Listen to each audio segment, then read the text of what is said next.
Be playing some D&D tonight. Minds of Madness. Yay! Woo! Yay! Woo! Woo! Woo! Woohoo! Woo! Woo! Yes. With me are some awesome players who I'm very happy to have with me. We have Scott, first of all, playing Ariat. Scott, do you want to tell us about Ariat and yourself, Yeah, if you want? he's the urban grave Robin Hood. That's right. Grave Robin Yes, Hood.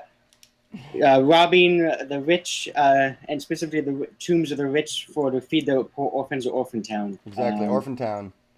Yeah, and so yeah, he's a swashbuckling rogue. Um, Perfect. And he's traveled in the Minds of Madness for a little while he now. has. He's getting a little wonky and a little mad from going there so much.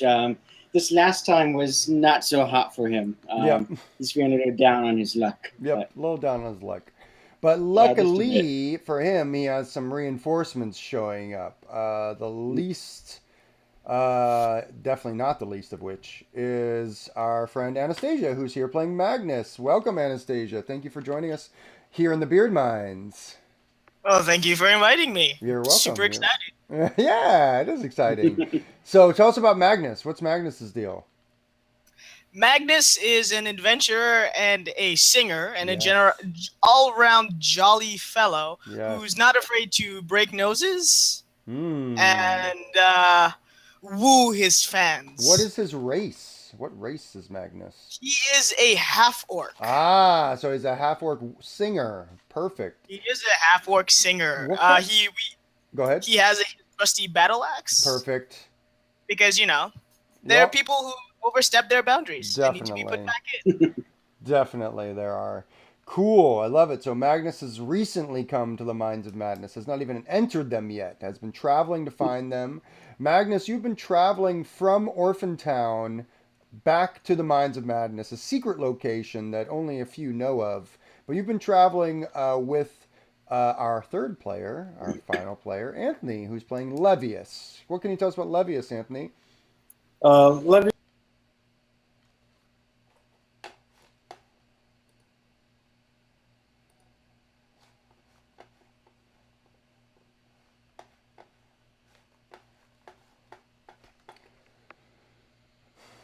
Boo. Boo boo boo. Boo boo boo. Boo boo boo boo boo. Boo boo boo boo boo.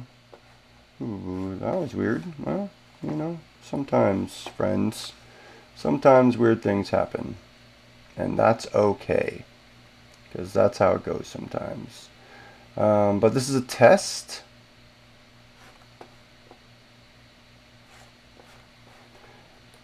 And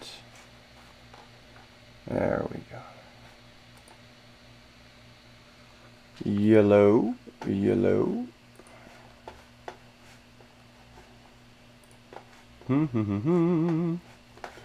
Sometimes you lose the players, which is brutal, but that's how it goes.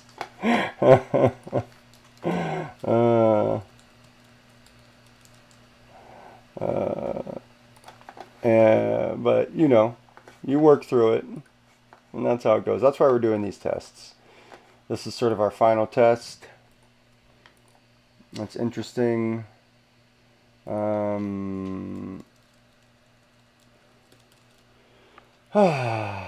Uh,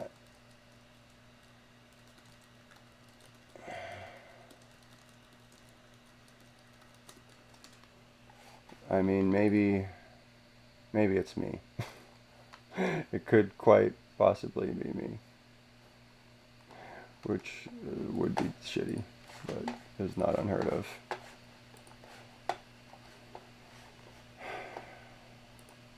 Well, it's a hot night. Hot night on the town. Hot time in the town. Hatching dragons, crafting spells. Trying to get the crew back. Has both some drums Mm-hmm. and I guess sort of like a flute or panpipes. Pipes. He's more times. Everyone likes a few haunting songs every. That's for sure. Love it. Love it. Ah, Well, my friends, I love it. So you guys the two of you, Magnus and Ariat, you guys have been traveling together for a few days. I don't know, what your relationship is exactly, but I can say that you have been heading towards the Mines of Madness. And you are a little worried, Levius, because you left your other companions behind. Not really sure what they might be facing without you. As you arrive back at the mines, you two basically see just sort of as you left it. It looks to you, Levius, as if ahead of you is sort of a rubble and sort of flinders that are piled around the mouth of this 10-foot wide, 10-foot high tunnel that's carved into the rocky hillside. The floor of the tunnel is covered in loose dust, and you can definitely see the wooden buttresses and crossbeams that support the tunnel have seen better days. You're definitely aware that they're pretty weak. And the last time you were here, you definitely remember there being a magical trap that caused the stone buttresses to fall on you while you were here. Yeah, pretty brutal. Goodness. Yeah, brutal. Like I said, I didn't have a lot of luck last time I was here. You don't say. I know the traps here very familiarly. Yes. As you guys are looking around, it's sort of turning into dusk. It is windy here, but you don't see or hear anything otherwise. It's almost the middle of nowhere. I mean, Levius was able to guide you here, Magnus, because he and his crew apparently know the secret location. But as to the veracity, the truth of his claims that he has found the Mines of Madness, who knows? Well, it'll make an exciting story either way. Yeah, this town that the elf brought me to the middle of nowhere. Levius, Magnus, could you please make perception checks for me?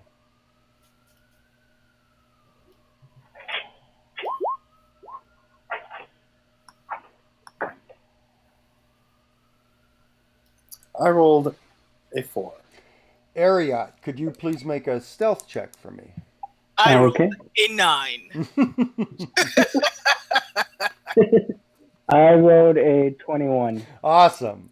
Ariat, you have dark vision, Mhm. and you basically crept away from where you Mhm. were recently, Mhm. and you basically you followed one single tunnel. You turned to the right, and the tunnel Mhm. corkscrewed up, and then you found yourself at a very familiar four-way intersection where you Okay. you've been this way many times, or at least twice, and you Mhm. know that this is the intersection that leads to the entryway. So you turned Okay. left because that was your goal. Was your group got lost in the Mines of Madness, so you're trying to find the way back out, and so you Mhm. think you have found the way out. So you're sneaking Sweet. along that tunnel, and you see the Mhm. entryway, and you see outside, and you definitely see two figures outside. One of whom you recognize, the other you do not. They don't seem to have seen you, and they are gawking at the front of the mines. And I'd just like to take this moment to welcome anybody who's watching us on Twitch or on YouTube. Thanks so much for joining us here in the Beard Mines. We're playing Mines of Madness with some amazing, amazing role players. We love D&D, and we're going to get right into it. So, Ariat, what would you like to do? I will continue sneaking up to the entranceway just to check and make sure that Levius looks like he's on his own accord and not under duress. And then if that looks to be the case, I'll straighten up and I kind of shake off the dust and debris that I've accumulated from running from all the stuff in the Mines of Madness and step out. Yeah, Hey, Levius, good to see you. And I see you have some friend with you. I could use 2 more people. I don't know where. Yeah, the other 2. Never mind them. So you ready to go? Yeah. Wait, are you okay? I mean, you just out of the mines. And Oh yeah, it's nothing. Shaking some breast off the You look like little you've bit of been blood from the busy. shoulder. Well, Ariat, this is Magnus. I'd like to introduce you. Magnus Oh, goes into pleasure like a meeting you. deep bow. Elliot returned with a flourish. And Well, Magnus, where are you from? Here, there, everywhere. I go where the winds blow. One of the names of his most famous songs. The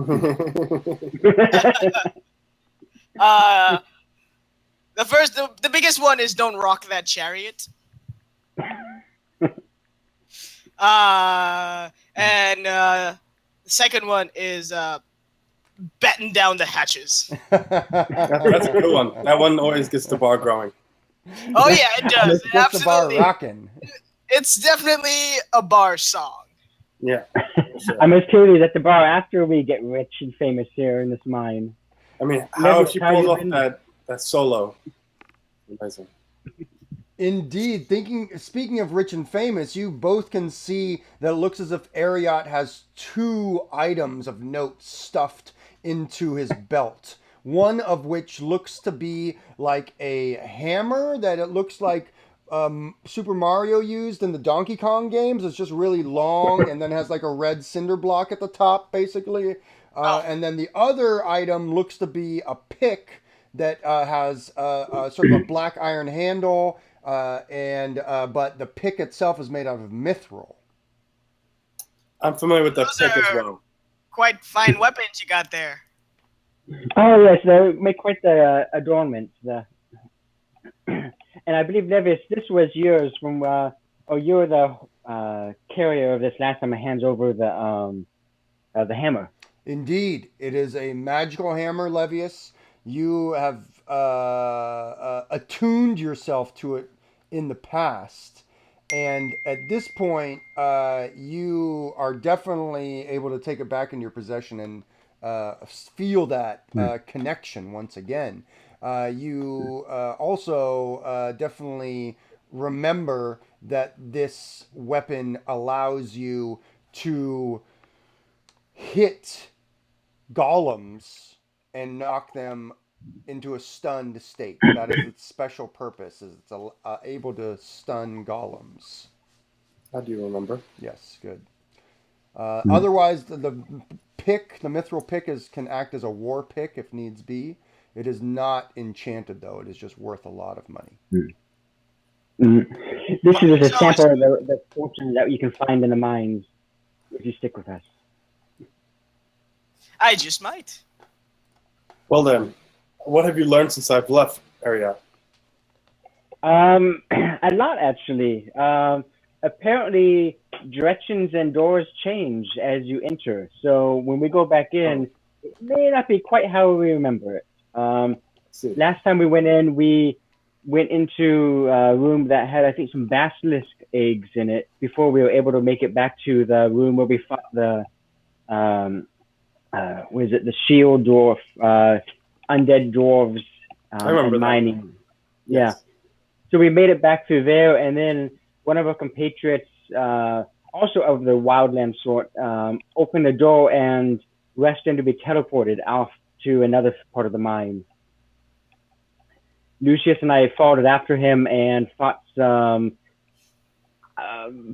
monsters that eat metal, tails and antenna, and yeah, that was interesting. Monsters that eat metal. Yeah. It's not that crazy. I've heard of such things.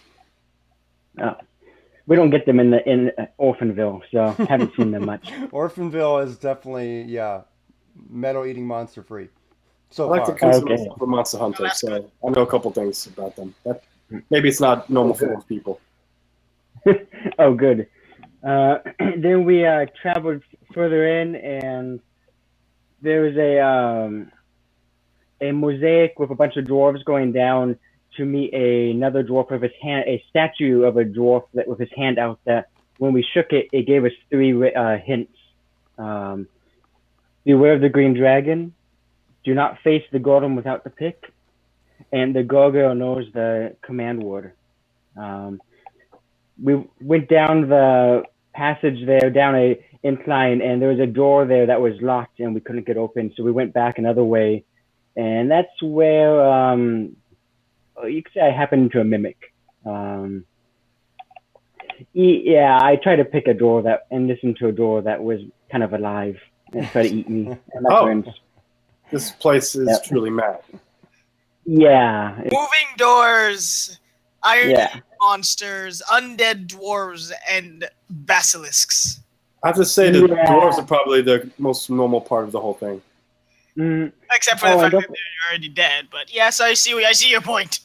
I mean, but they did confirm that they have beards, even in death. sure. Indeed, he is able to confirm for you that the skeletal dwarves did keep their beards after death. Birding would be proud. Considering that this place is constantly shifting, then how do we find our way deeper? Hmm. Good Well, question. I started leaving way- marks on the wall. But... I imagine it like a puzzle box. Doesn't matter how much you shift it, the center is always going to be the center. Hmm. Hmm. So as long as we keep going in that center direction, we should get to it. Hmm. Provided that when we get caught in the maze and we double back, we don't end up in a different place completely. Yes, assuming we don't die in the process. That too. All right. Well, in that case, then let's be brave and boldly stride forward. And Indeed, the corridor ahead is 10 feet wide and 10 feet tall. Ariat has sort of come out from the inside, so you know the magical rune is no longer active, the one that was a trap before, but the rune is still carved into the ground. And for anyone who speaks or reads Dwarven, you can definitely see that the rune is a personal rune. It seems to mark a name, the name Max Jaegershield. Max Jaegershield. Yes. You may make a history check, Magnus, if you wish. I would indeed like to attempt that. That is another 9. Of a mighty 9. It Nine sounds dwarven. It sounds like a dwarven name to you, but no special significance that you can think of. oh, Gotta say, Magnus, that's if an you learn impressive about- name. I might have to steal that for a poem. Scribble, scribble, scribble. Scroll.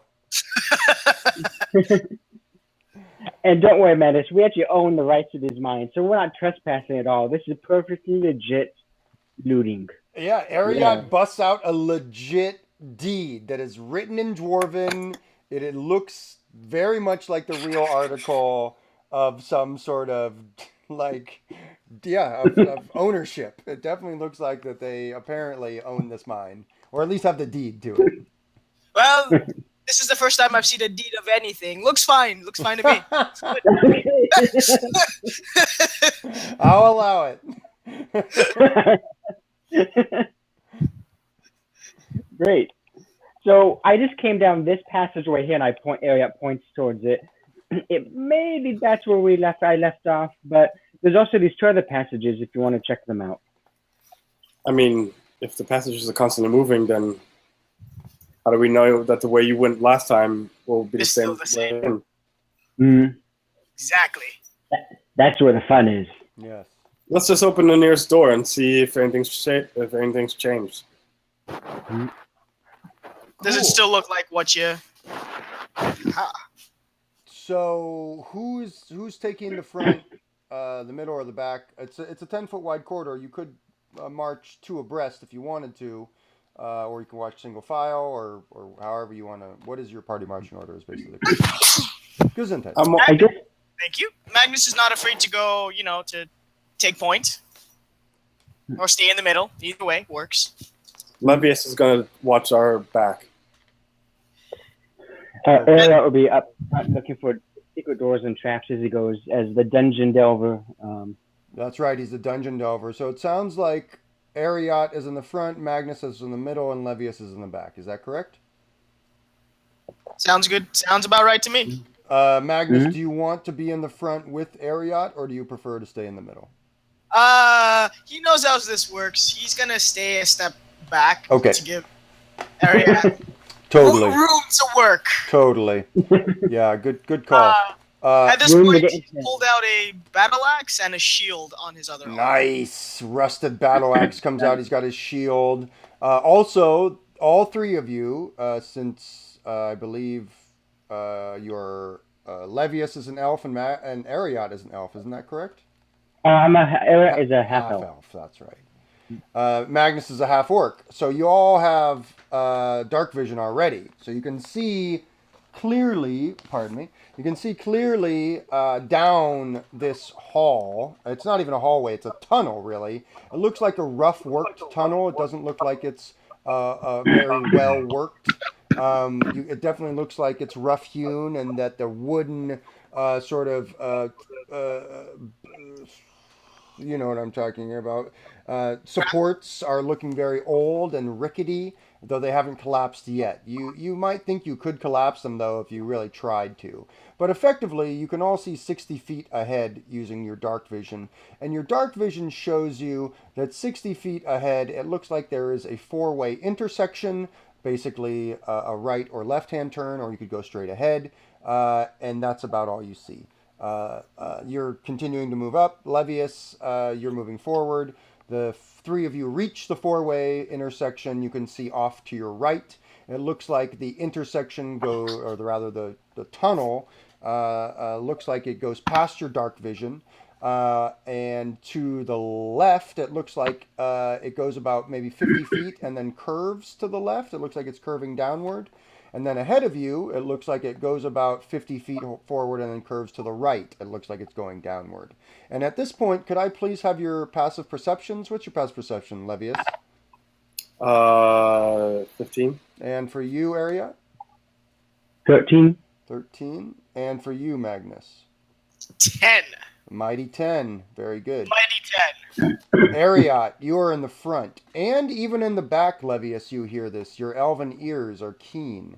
As you hear off to the right, and this is new, you haven't maybe heard this before, you hear what sounds very faintly, almost like echoing, the sounds of clucking chickens. Can I rate you the size by the sound they're making? The echo, it's really tough. Yeah. It's very faint. Only because your passive perception is so good are you even able to catch a whiff of this, as it were, or even a echo, I guess, as it were. But yeah, Magnus, you don't hear this, but the other two you do. It's coming off from your right. Like I said, off to the right is a tunnel that goes past your dark vision and goes straight.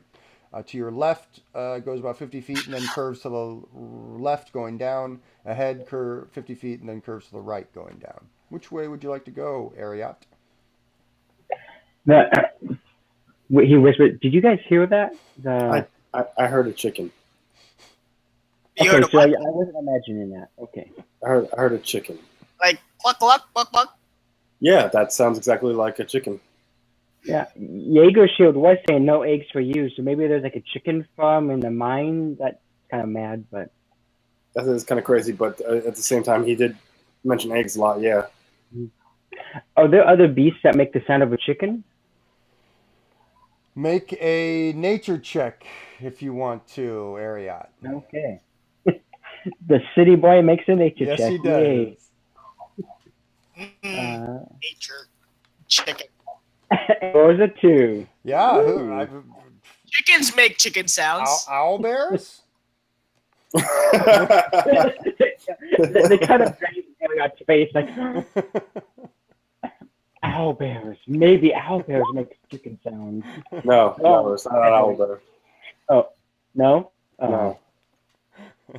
Oh. It's kind of disappointed. I've never seen an owl bear. Well, I don't think many have. I don't think you want to see an owl bear. And, live to tell the tale. They're very dangerous. Oh yeah, you're right. Maybe it's better to stay in the city or dungeons. So, ignoring the chickens, I guess, unless you want eggs. We haven't heard many sounds in here. We did see goblin footprints going in, but we haven't really seen any living creatures other than those metal-eating monsters. So, should we investigate the sound? You sound curious. I'm very curious as to why there are chickens in this place. Yeah, and best case, eggs. Worst case, they kill us. Yeah, Okay. worst in case we run away.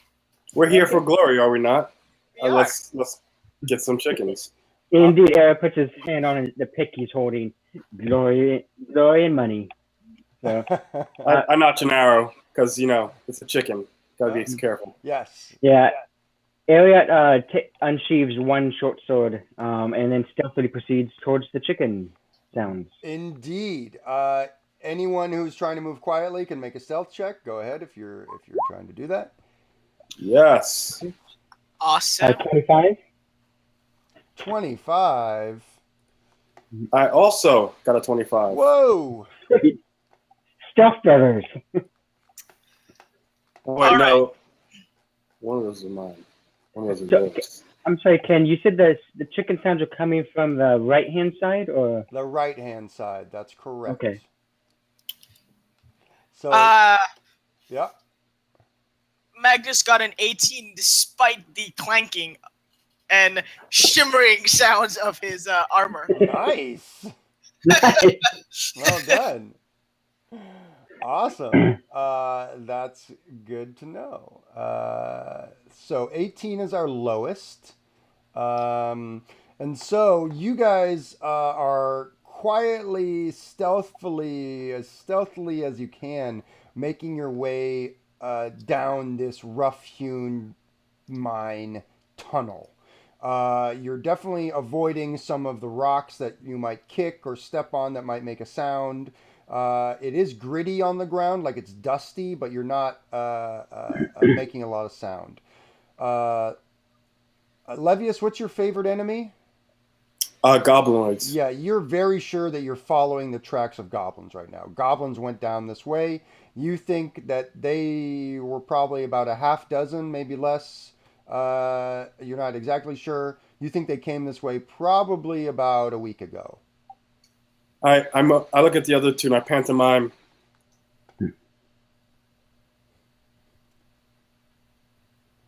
I have no idea what that means.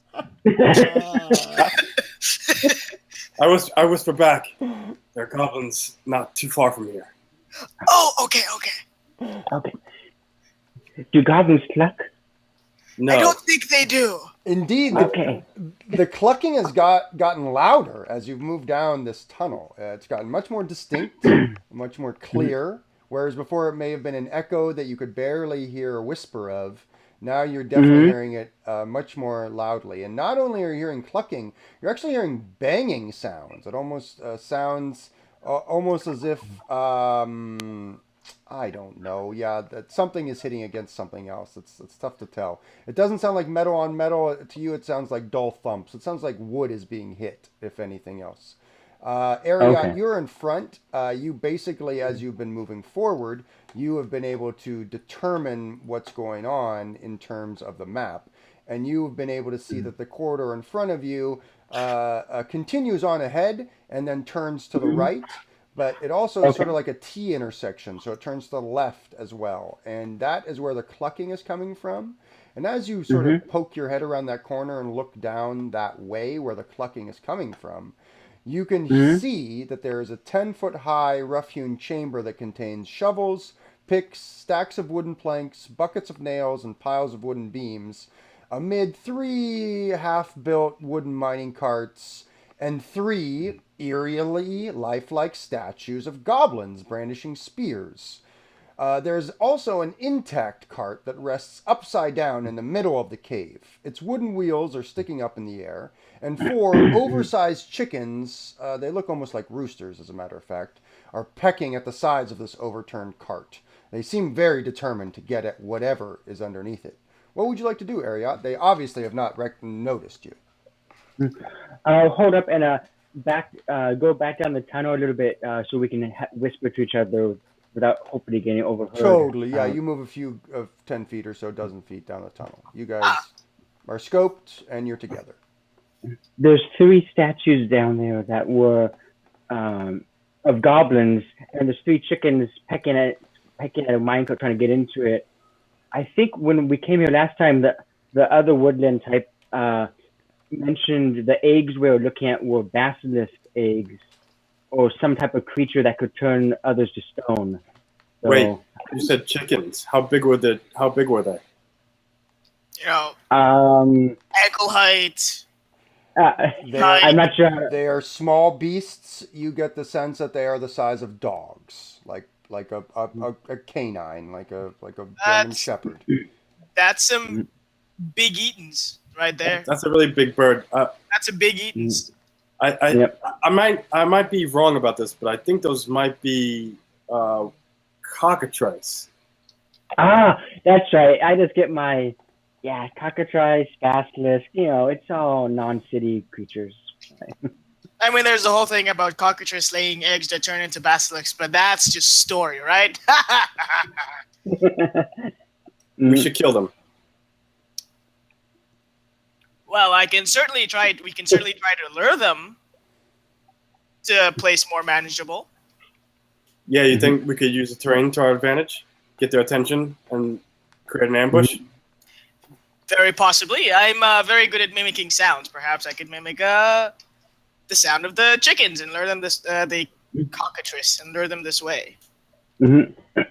Sure. What area you think you could create some sort of trap for them? I could possibly try. Are there any timbers around here, like support beams that could be maybe knocked down to cause a collapse on top of them?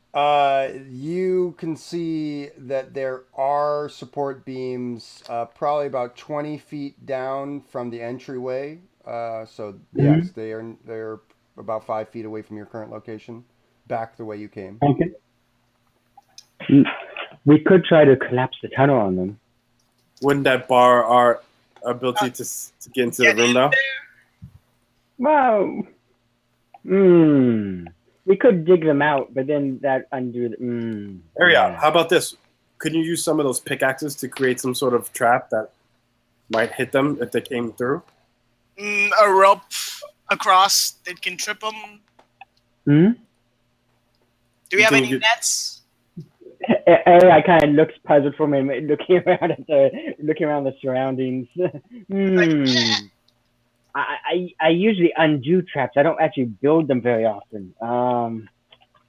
Let's see. I don't really have much to protect. Well, there's always my trusted battle axe. You guys continue to hear the clucking loudly. It sounds like they are quite cross inside. They continue to bang against the cart, and I think everyone should make a insight check at this point, please. Okay. We're gonna kill whatever's in there. Insight. Ooh. Oh, 17.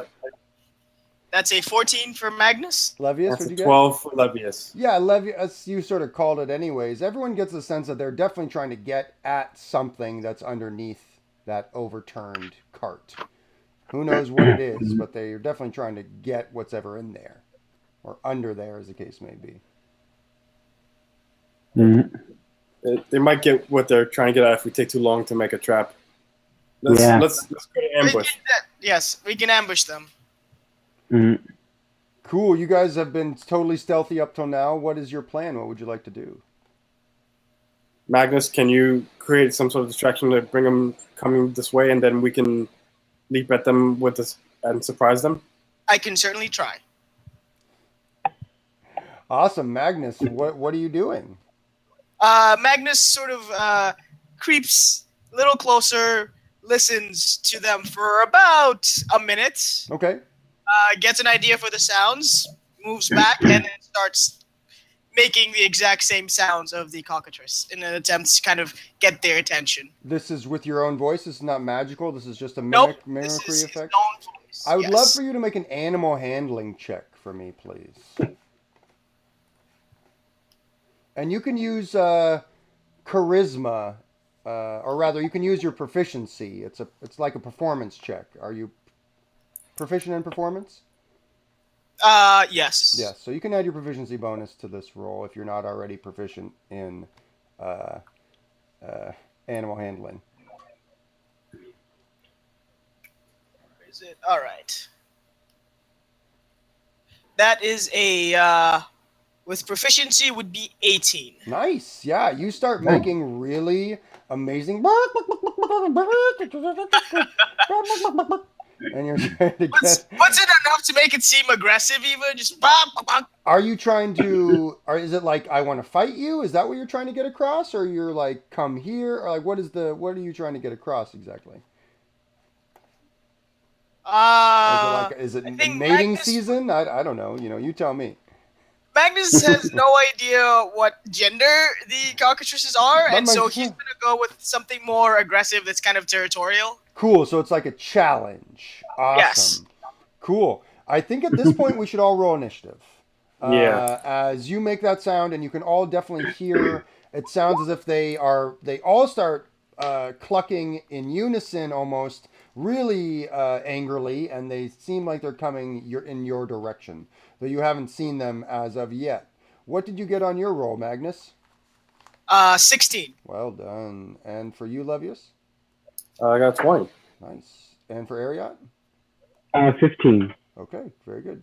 So, Levius, you go first. You haven't seen them. It definitely sounds like they are coming soon. What would you like to do?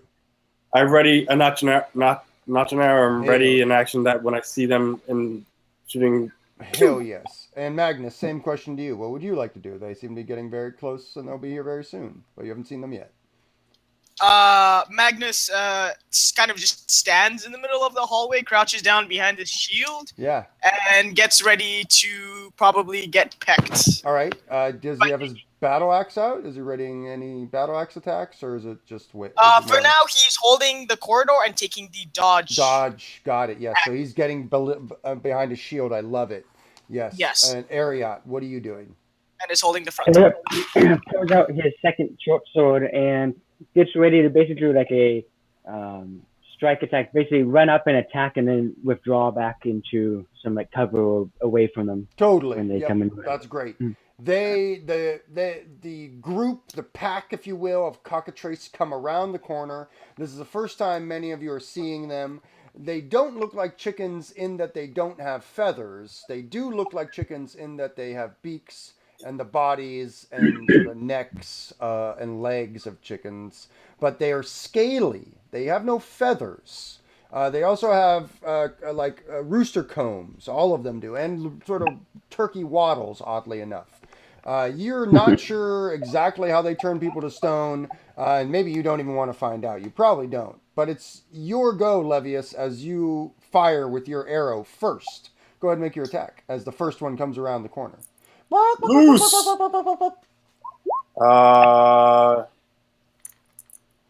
15. Success. How much damage do you do?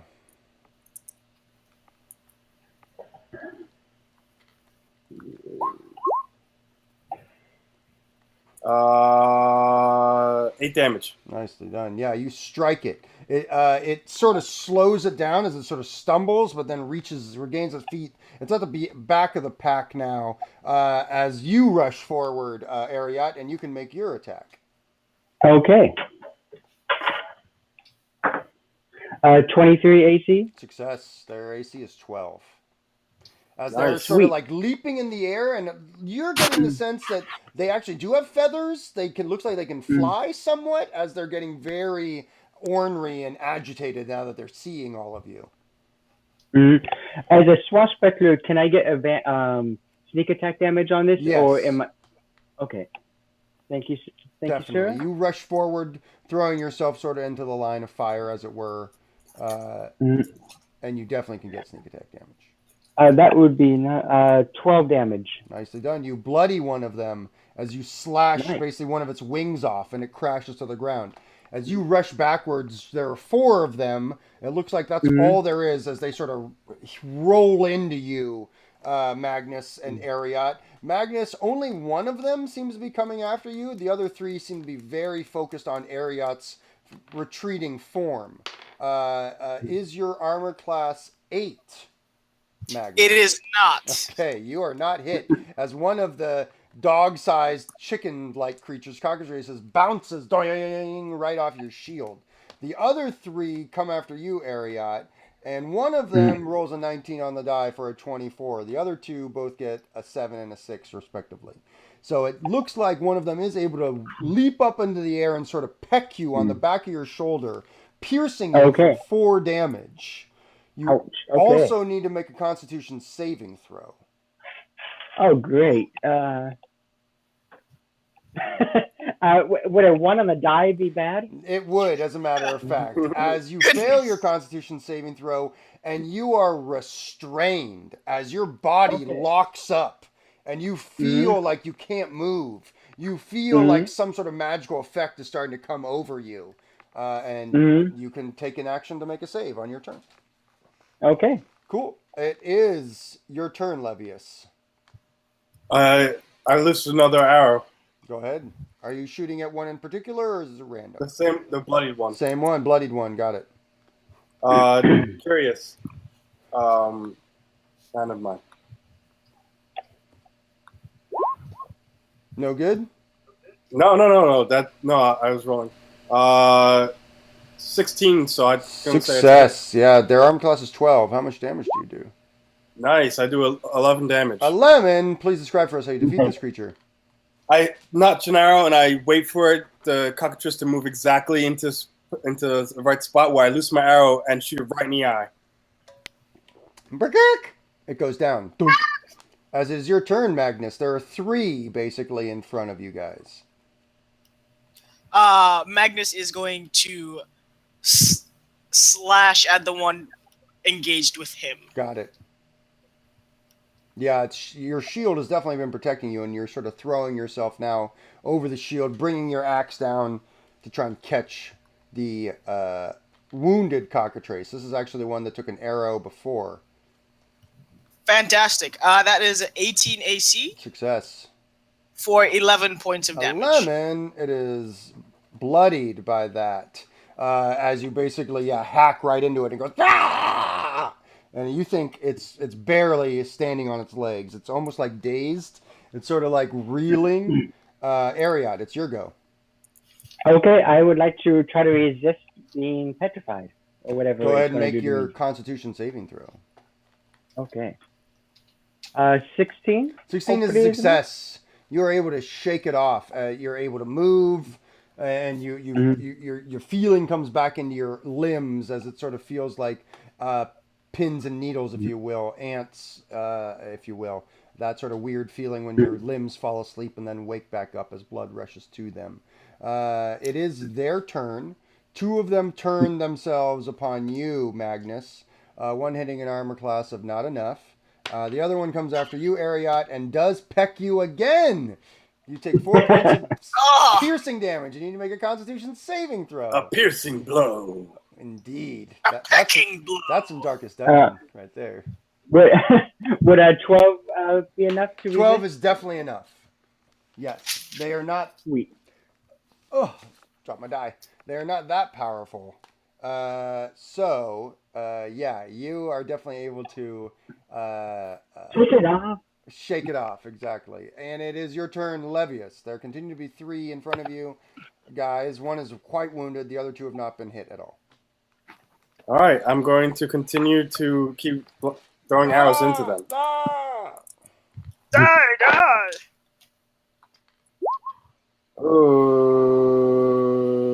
12. That is a success. That is their armor class exactly. And that is 7 damage. 7 damage.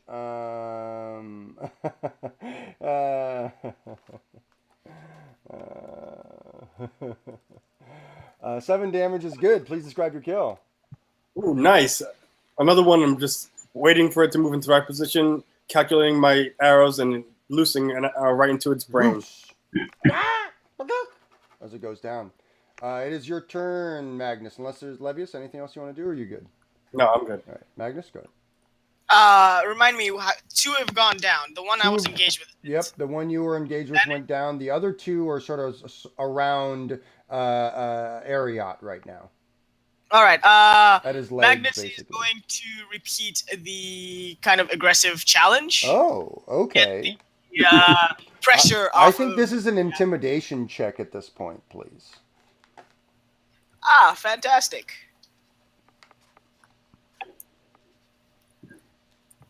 Half orcs and intimidation. Indeed. That is a 12. So you're intimidating them to fight you? You're like, fight me? Is that sort of the idea? Yes. Got it. Yes. Cool. Yeah, you're definitely able to draw their ire towards you. Both of them look up at you as you go, sort of like totally just going nuts on them with your barking chicken voice. Yes. So that's your action, effectively. Do you want to take a move or a bonus action of any type?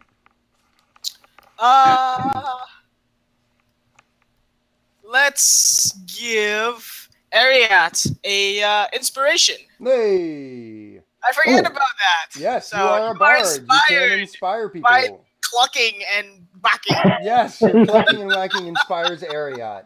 So Ariat, you gain a D6 now on any skill or attack in the next 10 minutes. Additionally, Okay. you can use it to add to your damage or add to your AC, I believe, on attacks as well. Yes. If I believe that's correct. Is that right, Magnus?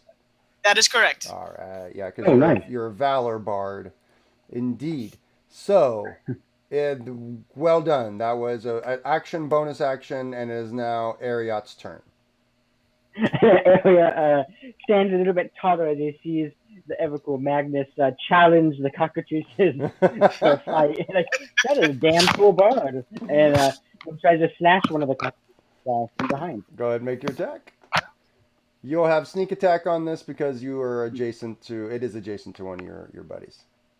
Okay. Unfortunately, that a 1 on the die, so that One is on a the negative. die. Yeah, that's not going to do it, unfortunately. Use the Nothing bonus gets action to do my offhand attack. Yeah, offhand attack. Go for it, and you'll get Actually, sneak. for the Go ahead. oh, no, and for the other one against the other one, so then neither can get attacks of opportunity on me. Got it.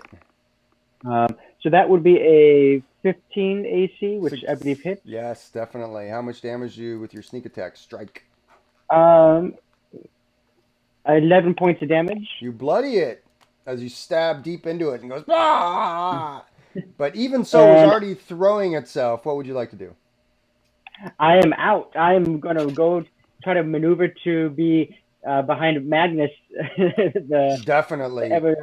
ever-loving shield of the party right now. Indeed. So. It seems as if you are quite mobile, in fact. So dexterous as you easily evade any pecks they might throw your way as you move back and mobily to behind Magnus.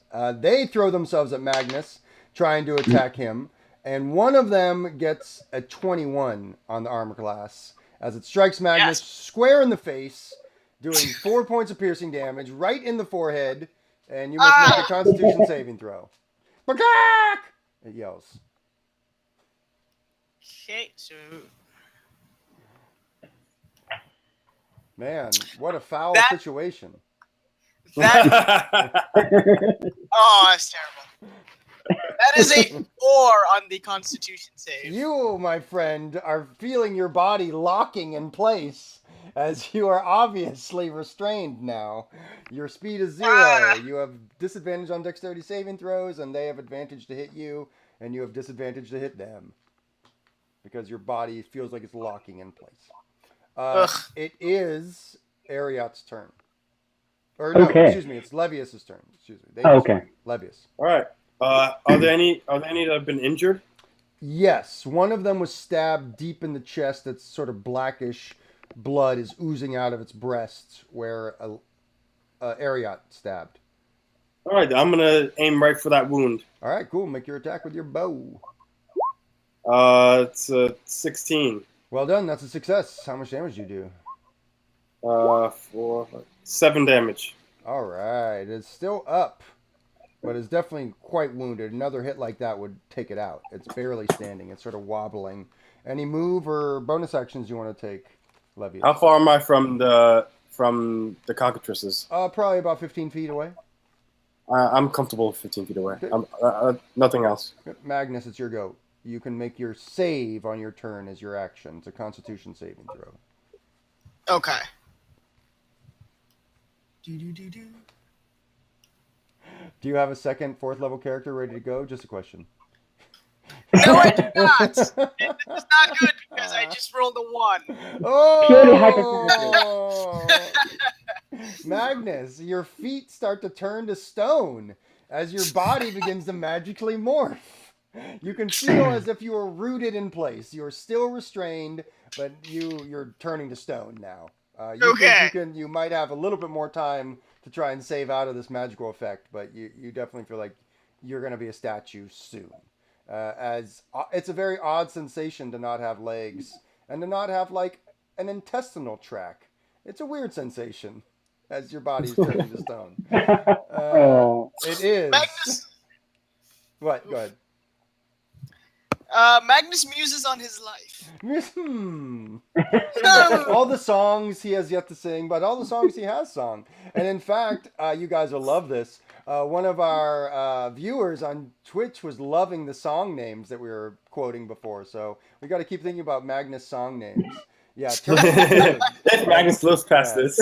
and Never Fate is watching us right now as well on Twitch. And yeah, turning to stone is not fun. Never Fate. It is not. Thanks for no. tuning in, though. You guys are watching us, Beard Minds. You're with me, Burling's Beard, and the crew. We are playing some D&D, and we're going to get right back into it. Magnus, you're turning to stone. Ariat, it is your turn as these cockatrices, 2 of them, continue to sort of throw themselves against Magnus's shield and his face at this point as well. And I can see Magnus like kind of turning to stone, or just a Yeah, you can internal see. thing? No, you can see. You can literally see the bottom half of his body is turning to stone. Strike a heroic pose, and I go start attacking the damaged cockatrice. All right, go ahead and make your attack. Okay. Miss on the first, so I use my bonus action to do another strike against it. Yep. And that would be a hit for 18 points of damage. Ooh, damn, son. Nice. Please describe how you defeat this creature for us. Okay, I go for the same opening I had opened before and just make a hole that goes straight through the cockatrice. Ooh. With an up stab. Exactly. Yep. It says, Colonel, no. Anyways, Chicken nuggets. chicken nuggets. And then Extra crispy. Yeah, what else? Anything else you want to do?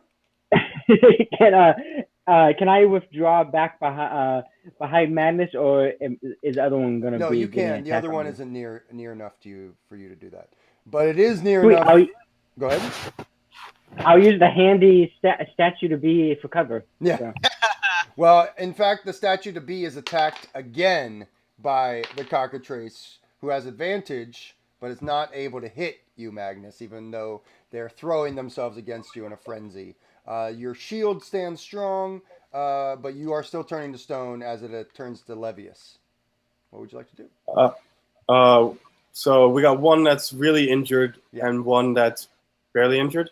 There are none left that are injured. 3 are dead on the ground now. 1 is left that is uninjured. That's the only one left. That's the Okay, only well- clucking you can hear in this section of the dungeon. Besides your... Well, I want him. I want him dead, so I'm notching an arrow anyway. All right.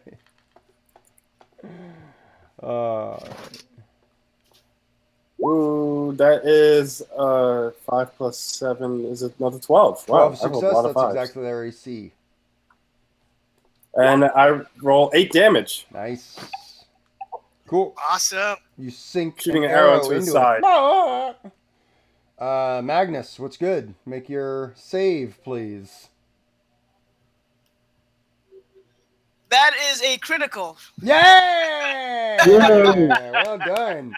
You bust out, and you can take an action immediately as you're like, bro! Ah! All the stone skin that was about to be your prison shatters off of you and hits the ground like raining down by your feet as you bust up in a surge of action. What would you like to do? Awesome.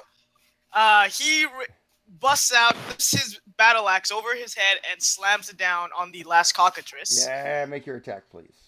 That's an 18 Success. for 4 points of damage. Nice. A mighty 4. Very good. You bloody the creature. Mhm. As you sort of knock it in its head, it's like... Like And he it's just- shouts, "Rock on!" Rock on. Shouldn't it be more like rock off? Anyways. Rock on. He's not. He's not the smartest or wisest of people. He So- isn't. This cockatrice flees at this point. You can make an attack of opportunity on it if you wish, Magnus. I will. Yeah, That is a 23. that is definitely a success. How much damage are you putting down 10. on this cockatrice? 10 damages. Please describe your kill for us as you defeat the final cockatrice here in the Mines of Madness. As it spins around to run, Yeah. he just kind of goes for an underhanded sweep, hitting it from the back and sending it tumbling to the ground. Nice. Well done. It's like, And- whoo! And as that dead chicken body, or fowl body, as the case may be, hits the ground, the corridor goes silent except for your heavy breathing.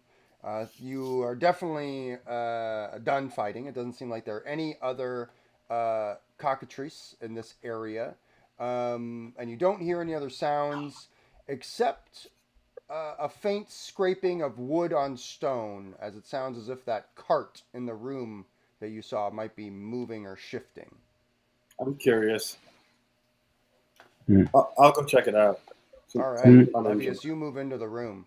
How about you, Magnus? What would you like to do? You're sort of more in front. Still high on the adrenaline of the fight, he also rushes into the room. Cool. Yeah, and for you, Ariat, anything you want to do? Yeah, Eric boldly rushes to the corner and peeks around it. Rushes to the corner and does what? And peeks around it into the room. Oh yeah, looking into that the room. seems like where everyone is going. So Ariat, you're staying back a little bit more and hiding out. It seems a little bit more while the other two are rushing into the room. The two who are rushing into the room, you couldn't see it as well when you first saw the room because it's a longer room. You couldn't see the end of it basically, but as you rush into the room, you can see the end of it. It looks like ahead of you, it looks like there is another corridor that goes straight, and to the right, basically the right corner ahead of you of the room, it looks like that there is a mine shaft that goes down. And it looks like something might be written above that mine shaft, etched into the stone. Additionally, as I mentioned, there's all this sort of gear here that looks like could be used to make mining carts. There's one mining cart that's turned over, and it looks like that's where you're going right now, Levius, and you're going to the mining cart and just turning it over. Is that right?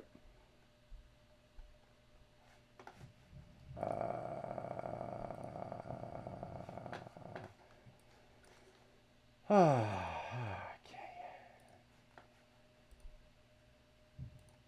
Yeah. Okay. Well, you guys, you win some and you lose some, but hopefully we're able to get everyone back here pretty quick.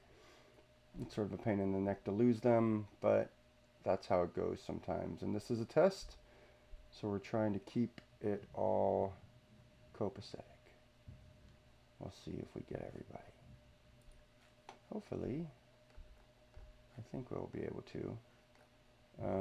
But they're really good role players, so I'm sure they'll be able to do their own thing as well to some degree. This is definitely not fun. It's not a fun part of the test, that's for sure. But that's okay. We'll get back to where we need to be with our homies in just a moment. That is the hope. I feel fairly hopeful that we'll get everyone back here in a moment. I guess we'll see what happens. Thanks everybody for hanging with us though. We were having a really good time, and it sucks that it's sort of Roll20 cacked out on us, or maybe it was a connection problem. I'm not sure exactly. But let me see if I can get back with the rest of the crew.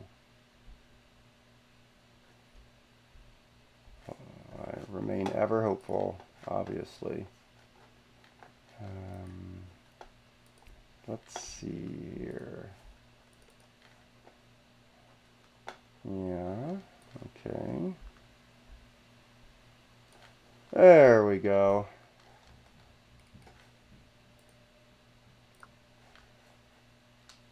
Hey, Anthony. Hey, Ken. Sorry about that. It's quite alright. Psalms of the Silence seems more upset than I am. Yeah. Yep. No, you guys are cool. I don't know what happened though. I guess we lost connection for a second, but hopefully we can get everyone back here in a moment. And then we should. I know he's so mad. Let's see here. I think we should be back online. Everyone should be hearing me. Hey, everybody, we're back. Sorry about that. But that's why we're doing this test, to make sure that everything's cool. You guys can hear me all right? We're ready to keep going? I can hear you. Great. Thanks for sticking with us, everybody, on Twitch. We had a momentary tech glitch, but we're back now. We're going to keep playing. So we're in the Mines of Madness. You're with me, Burling's Beard, here in the Beard Mines. Levius, our elven ranger, had just gone into a tunnel and then emerged into a larger chamber where there were all these items, these materials to make mining carts. There also looked like there was one exit from this chamber across the room and then a mining shaft off to your right. Magnus, the half-orc bard, was also in the room with you, whereas Ariat, our half-elven rogue, was sort of hiding in the back, hasn't gone into the room just yet. Levius, you're first in. What would you like to do? I shout out, "You're safe now. Come from up underneath there." Cool. Awesome. Okay. Yeah, you shout that. And as you do, the cart actually throws over, and revealed within looks to you as if there is a gaunt pea green goblin. They are dressed in leather armor. They don't seem to have any weapons, but they rush at you with a face of glee and happiness and relief as they throw themselves around your leg, hugging you, going, "Hug, hug, hug, hug, hug, hug," and just sort of saying that over and over and over again. I've been killing goblins for sport for the past few months. Yeah, that's also true. Goblins. Well, did not see that coming. But hey, Yeah. every adoring fan is a fan nonetheless. Levius, savior of goblins, has a horrible ring to it. Oh, pish posh. He looks up at you and says, "Friend, friend, friend!" And he seems to be nuzzling against your knee at this point. I'm just looking around. Is there anything in this cavern of value? Cool. Yeah, you start looking around for valuable things. Magnus, you're in the chamber as well. Anything you would like to do? Magnus was going to say, that's a good look for you, Levius. Either or. And say, what are you goblins doing down here? What was that all about? The creature looks up at you and says, "Hog Hog came for treasure." Hog Hog came for treasure? Yeah, Who's Hog Hog? me, Hog Hog. Oh, okay, you came for treasure. And he sort of turns to you, Magnus, and sort of trundles over to you and then hugs you around your leg and goes, "Hog Hog!" Like I this. see And where he's you got sort the of name from. hugging your leg, squeezing it very tightly. Ariat, anything you want to do as you're sort of seeing all this from the back? You have not crept out yet. We can't hear you, unfortunately.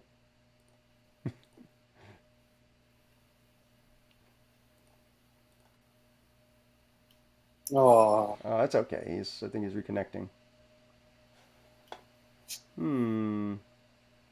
Yeah, having some sound troubles for now with you, Ariat. Why don't you figure that out, and then we'll just let me know when you're back. Levius, you're looking around at the chamber, and you're able to see that it doesn't look like there's anything valuable in here per se. Definitely looks like there's building materials in here, different types of wooden beams, planks, buckets of nails, shovels, picks, and it looks like there's some partially built mine carts in here as well as the finished one. The only thing that's sort of drawing your attention right now, your elvish eyes are able to see in dwarven script is a word written above the mine shaft off to your right. And you read dwarven, if I'm not mistaken. Is that correct? That's correct. Yeah, you know it to be a name. The dwarven script spells out a name, and the name is Brau Mordo, Braumro, excuse me, Braumordo, Brau Mordo. And that's sort of that's the only sort of thing of interest, if you will, that you sort of see in here besides what's already been described. This is the first time I'm seeing this name because the other name at the beginning, different person. That's correct. Not even the same family name. Was it Max Jaeger or something? That's Yeah. right, Max Jaeger shield. Yield. Right. So I'm guessing that this has got something to do with the artifacts that we find. I mean, the last time we found a room that was named after someone, it was very important. We should go very cautiously, though, because there might be traps ahead.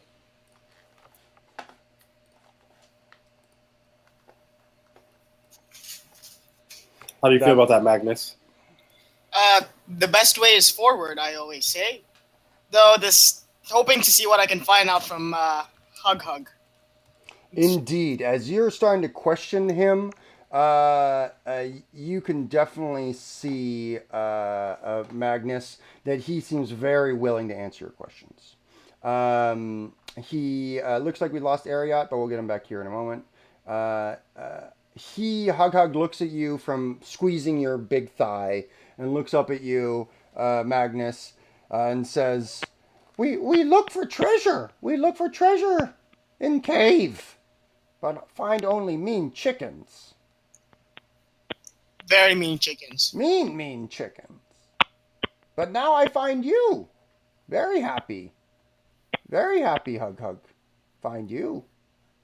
Hoko, do you know if there's anything valuable in the area close to where we are? He shrugs and says, "There are nails. I like those nails." Yeah. Okay. Sure. Ariat, anything you would like to do from the back of the room? Oh, we still can't hear you, unfortunately. Sorry. It's not plugged in. Yeah. Who knows? We'll wait for Ariat to get the sound issue figured out, probably here in a moment. And you guys are speaking with Hug Hug. He does not seem like he knows of any valuables in the area. What about traps? He says, yes, I saw a trap that was magic rune on the ground and exploded and killed many friends. Yeah. I think we got you now, I might have Scott. I think we might not got you now. Maybe. Hopefully. Okay, can you hear me? Yes. Yes. Okay. Sorry about that, guys. No problem. Sorry about our ends, if any trouble. Scott's in Japan, y'all. So, I mean, if you're not in Japan, at least respect that. If nothing else, if you respect nothing else about this stream, at least respect that one of us is in Japan. Well, international. We love multicultural exchanges here on the Beard. That's what we're all about. So we're definitely glad to have you here, Scott, and everyone else. Thank you. But Aria, you've been American. waiting so patiently. What would you like to do with your turn, my friend? Okay. I would like to. Oh, so I didn't hear everything that was going on. So correct me if I'm mistaken. Sure. But I'll step out from from the corners where I was hiding out and just laughing my ass off about the goblin hugging everyone. Like, can I get one of those too? Can I get a hug? As he looks over to you, he seems taken aback for a moment, but then this big grin, on his face. He's like, hug, hug! And he's sort of like, almost like some sort of demonic toddler is just trundles over to you and throws himself bodily towards you to sort of wrap his arms as much as he can around your waist. Oh, aren't you a cute little one? I start talking like puppy words to He her. yells. He says, thank you for saving me. Of course. Have you eaten? Are you hungry? And he nods and he says, only 1 day food left. And he sort of takes out what you think to be the only thing he probably has on him in terms of gear, as he pulls out like a big, nasty, wet ball of what looks like an owl pellet, or something like that. Oh. Like what something has regurgitated. He apparently has been eating this. That's disgusting. You Oh, yeah, harvest it's- octopus. I really It's don't like rethinking goblins. his decision to get HUD after this. Well, you can always go, skin the cockatrice. Oh, yeah. Yeah, that's a good at point. that he walks over to one of the dead bodies and kicks it. Ma, da, da, ma. So how about we travel with him and we let him walk first?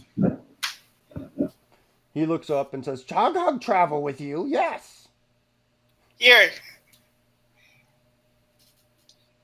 Magnus is going to pull out a parchment and scribble on it and be like, here, it's very valuable. Okay. He's like, ooh. And he takes it and he looks at it and then he stuffs it under his shirt with his owl pellet. Ew. Basically, this is one cool cat. Indeed. You guys can definitely Indeed. see that it looks like there are 2 exits from this chamber. It looks to you as if, or rather 3, counting the way you came in, but one ahead of you that looks like it's a corridor that heads probably about 40 feet forward and then turns to the left. The other is the Brau Mordo mine shaft that you can definitely see sort of descends probably as far as you can tell, probably about 80. It's past your dark vision. You're not exactly sure. So Is Bramordo a name that has been in the history books at ooh, all? make a history check. Yeah, that's a great question. And you And can like see... the other mine. Go ahead. So go ahead. No, please. Oh, no, like the other mine shafts we met last time. Is there like a cart to go up and down? Indeed. As you move up area, you can see as you stand at the top of the 10-foot wide mine shaft, dangling above it from the ceiling is a rickety lift, a wooden framework with no walls and a floor made of dusty planks. It seems fastened to a system of frayed ropes, iron pulleys, and stone counterweights. What'd you get on your history check, Magnus? That was a whopping 8. Mighty 8. Again, a dwarven name, a famous dwarf? Who knows? You're not exactly sure. No one specific that you know. They all do the same thing. They mine. There's a lot of mining, that is true. They are known to be miners. And yeah, you guys can definitely see that it looks to you as if there's that rickety elevator, if you will, lift in front of you.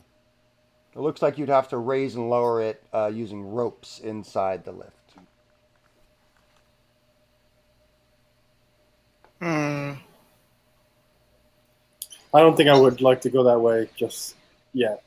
The only reason I'd go on that lift is just to go on that lift.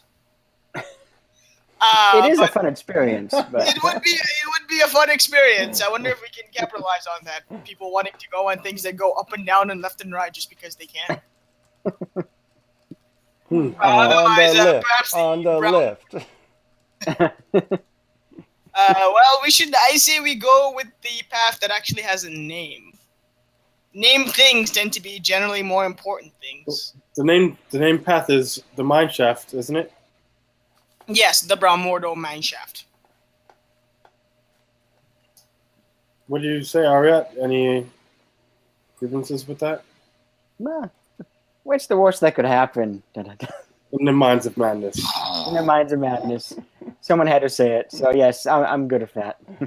Cool. Treasure and adventure for all. The 3 of you And shuffle hugs. onto the lift. It definitely strains under your weight, but does not break. Are you bringing Hug with you?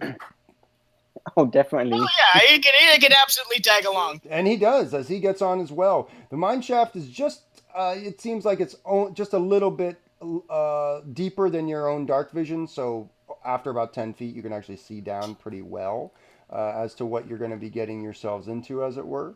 And you can see as it takes a little while, you can only move about 10 feet with every sort of pull of the rope. So you move at a pretty slow descent. As you get to the bottom, though, you all have dark vision. There's no light here at the bottom. And just so we're all clear, in case anyone forgot this, also Hug Hug is with you, and you all know goblins have dark vision. Dark vision acts not as perfect sight, but as black and white chiaroscuro sight.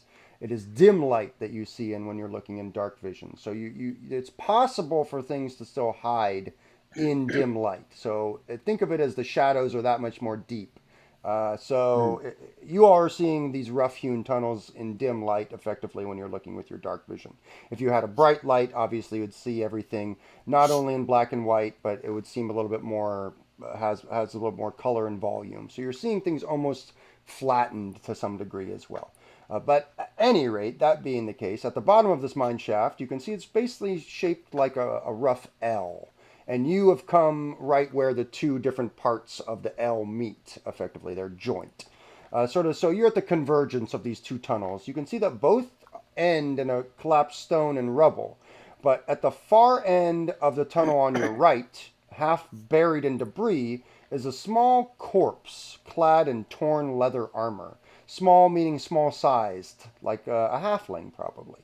It seems to be clutching a rusted lantern in one hand and a short sword in the other. It's odd to you that the short sword does not seem to have any inch or speck of rust on it at all. In fact, it looks as if it was freshly forged. Additionally, covering the corpse, as well as all around it, seems to be some sort of... the best way I can put it, it looks to you like... The best way I can put it is it looks to you like someone like put some sort of jello on them. It's some sort of substance. It does look like it is liquidy, sort of. But that just might be how it looks here with your dark vision. It's tough to tell exactly what it is. But it's covering the corpse and everything around it. The other direction, the other corridor, ends just in a blank wall, or not a blank wall, but a collapse. So there's nothing else down here, no other way out of here as far as you can tell. What would you like to do, Levius? Yeah, something about this is making me a little nervous. I'm going to look around, see if I can find... Make perception check. Or are you... Yeah, make a perception check. Please. 21. Awesome. You get the sense that jello that I mentioned is not actually jello. It looks to you like spores. It looks to you like some sort of mold. Ooh. Wow. Yeah, that's what it looks like. How about you, Magnus? Anything you want to do down here?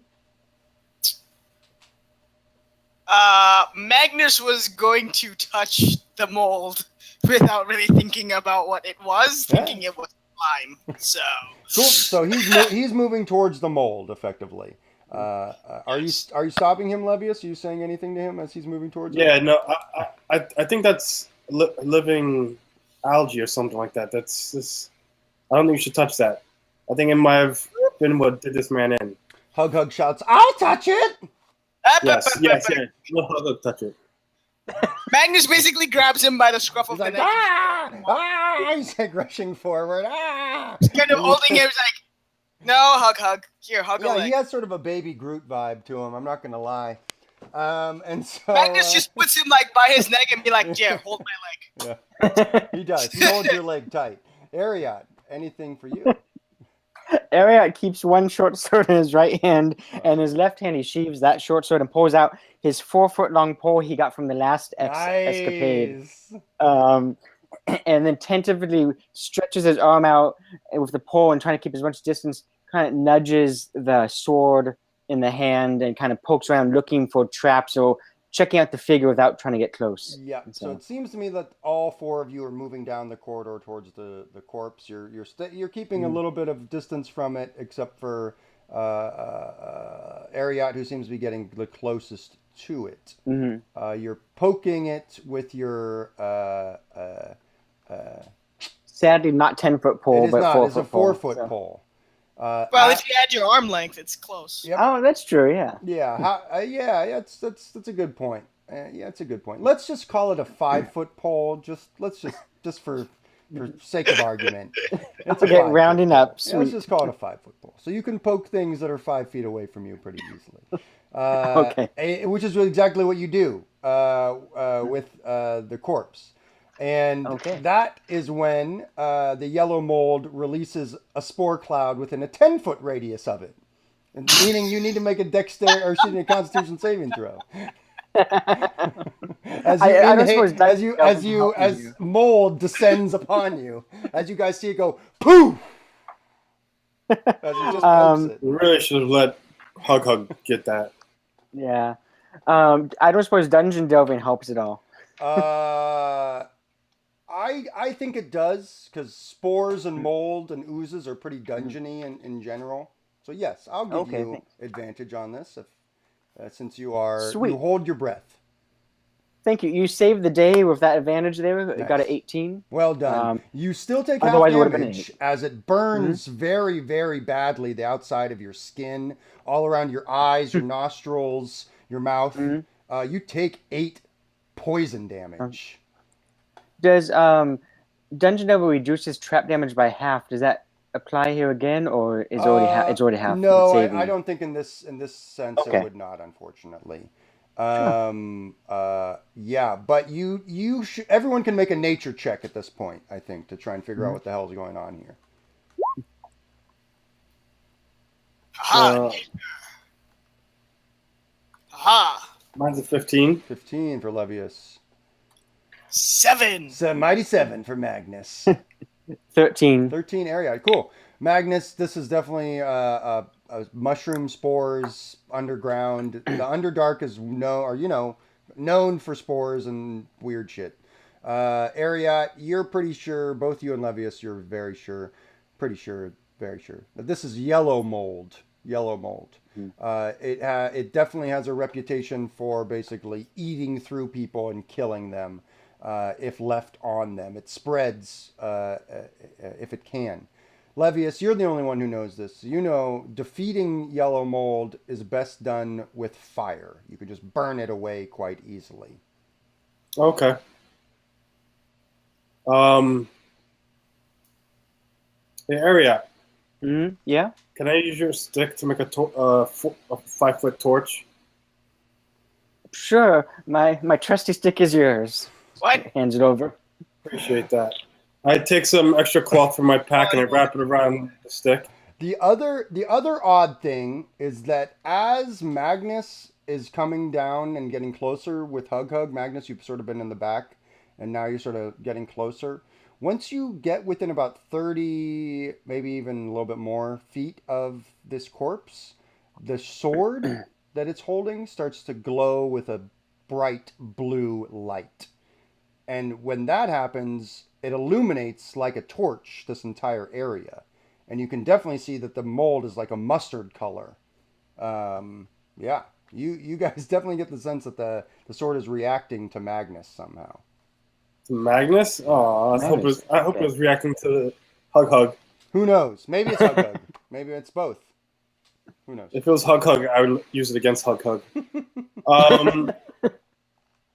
I don't want to do anything without Magnus, but in the meantime, I'm prepping a makeshift torch. Totally. Magnus, anything you wanted to do? Magnus stepped Oh, away. stepped away. Didn't even see that. Well, that's fine. Levius, you guys get your torch ready and you burn away the mold effectively. It's a pretty easy process now that you know sort of what it does. You hold your breaths, you keep away from any other spores or puffs, and you're able to burn it all away. You're able to collect the short sword. It is the short sword is glowing blue at this point. It definitely seems as if it is enchanted somehow. You guys definitely think that it wasn't glowing blue until Magnus walked closer to it. So it's reacting to Magnus. Hug was with Magnus, it's true, but Hug was a little further behind Magnus. I don't know if that has any effect. Maybe it doesn't. But you guys get the sense it has something to do with Magnus. Wait, what? The sword is reacting to you, Magnus. So it either hates you or likes you. We're not sure which yet. It's glowing with a bright blue light. I mean, blue is a great light, but if I know my history, which I don't really, most things that react to orcs or half-orcs do not do so positively. Yeah, I get that. I mean, you're an orc. I pick up this sword and I brandish it towards Magnus. Doesn't look Does it like react? he wants it. Does it react in any way? No. As you pick it up, Levius, you definitely get the sense that it is an enchanted blade. It's a little bit lighter and very finely balanced. You think in the hands of a practiced user of short swords, this would be very useful. Well, I am a practiced user of swords. You are. Does anyone want to hold on to this hammer? I can use the hammer. Yeah, I'll trade you the hammer. This is for the golems. If we see any golems, this hammer will stun them momentarily. Very good. Mm-hmm. Hammer golems. Okay, that seems easy enough to. Mm-hmm. I can get down with that. I felt the need to divvy up the coffers.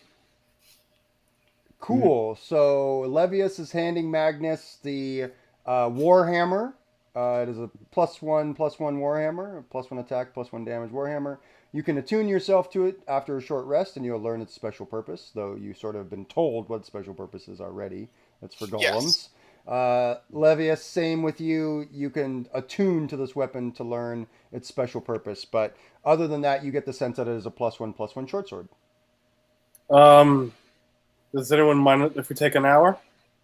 Actually, I could use an hour after that last couple of encounters. Hug says, "No, I'm cool." Of course you're cool. I'm gonna kill him in his sleep. Okay, so let's take a short rest. I'm gonna tune to this sword. You guys go back up, leaving the yellow mold and the L-shaped intersection behind. You're back in that sort of minecart room, which is a little bit more comfortable for you to spread out. You're eating some food. Hug is sort of taking a nap, almost like a dog. It seems like he's running in like some sort of dream. You can see his arms and legs moving. And He is a pet. Magnus, you can all spend hit dice to regain hit points. Remember, for each hit die you use, you gain back that many hit points as well. Don't forget to add your Constitution mod on every hit dice that you roll. Additionally, you have a bard with you who might want to sing Song of Rest, which adds an extra D6 on top of any hit points you gain back. So not per hit dice, but on top of all of them, you would gain 1d6 back additionally. Because you have a bard with you who sings the Song of Rest. I assume you're singing the Song of Rest, Matt. He is singing the Song of Rest. Sing for us, Magnus. He takes out his drums, which is kind of like, just kind of smaller drums, puts it between his legs and just kind of starts beating away. It's like, in the mines of madness, when the sun doesn't shine, we beat on some birds and find some goblins. Magnus is getting a shout out on Twitch right now, you guys, which is fun. People are loving you. And someone says, Neverfate says, the benefit of D&D is you never really have to smell the weird stuff you find in caves. Indeed. This is true. You can imagine it, but you never have to deal with it. So, yeah, I'll just roll the D6 in chat. Very good. Cool. Hey, you get a 1. All right, everyone gains an additional hit point on top of anything gained. And for those of you who are tuning to magical items, Magnus, the special purpose of this Warhammer is revealed to you. This Warhammer was built by dwarves. You believe this Warhammer was built by Max Jaegershield himself. And you believe its special purpose is to calm down a creature that you know to be called the Grinning Golem.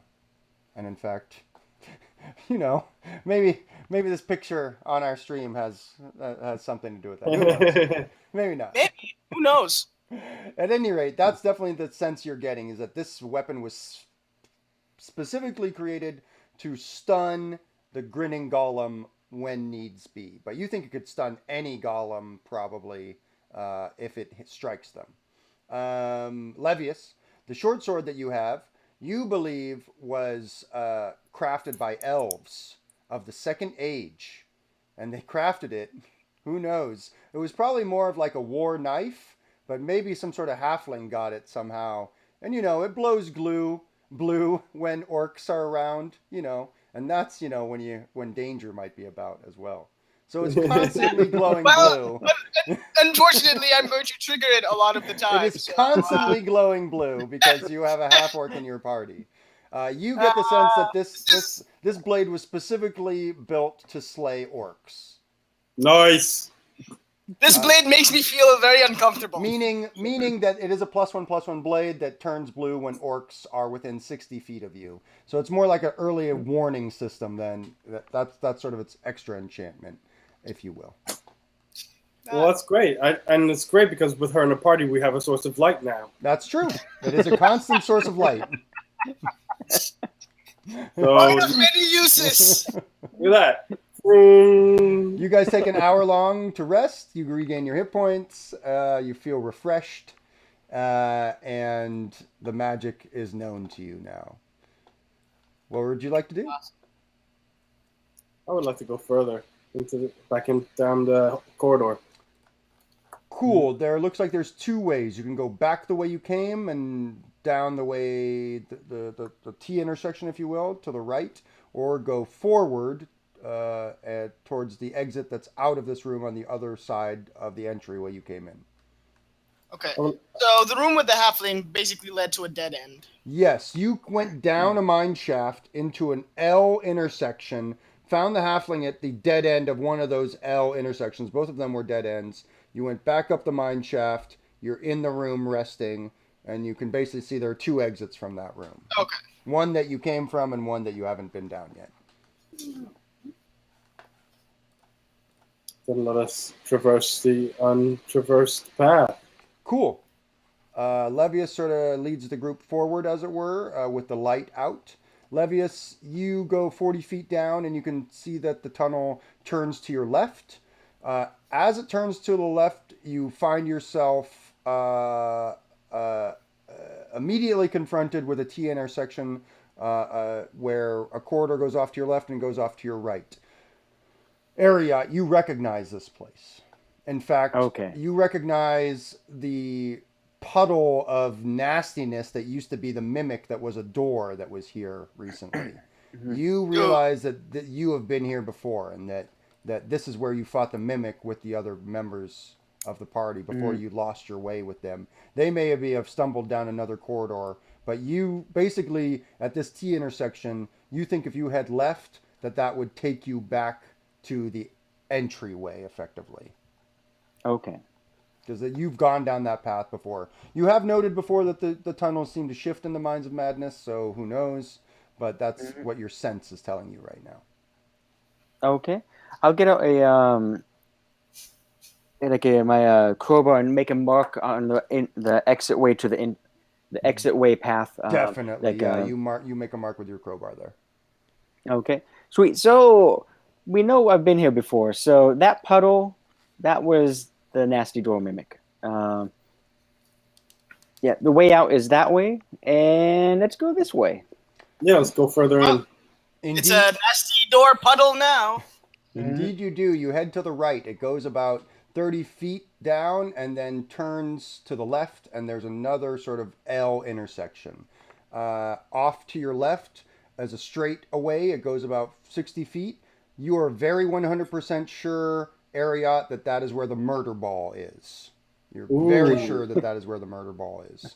Off to your right, it sort of jags. You're not exactly sure, but your memory is serving you correctly in that you remember that down that way would be not the murder ball, but the dwarven statue that has its hand out. I convey this information as we're going along. And this is the lovely murder ball if you want a foot race again, Levius. Wait, what? Murder ball? Huh? It's okay. It's already been deployed, but it didn't hit me, the murder ball. I was lucky enough to miss it. Yeah, there's a magic ball that rolls down this path that and then when it reaches the end, it teleports back up to the top. So But Okay they- then. But they disabled it. maybe. Very with much ingenuity. I think we left it as is. But Eric kind of looks around uncomfortably, like I'm not sure. There's too many traps here to keep track of them all. So And What this hap- was the dwarf. Wait, What- you guys haven't shaken the dwarf's hand, so maybe you should shake it to get messages from him. We might fill out our knowledge of the place. I'm going to suspend my disbelief, but you just told me to shake a magic statue's hand to get stories. Yeah, that does sound pretty dangerous, doesn't it? Sounds amazing. Let's do it. Okay. Hopefully it's the same stuff. Awesome. I mean, I'm just saying. How do you not know? How do you know for certainty that it's not just some form of madness? I don't know. Eric's kind of speechless. All right, let's go see the statue. Let's get mad. Indeed, you guys start to head down that way as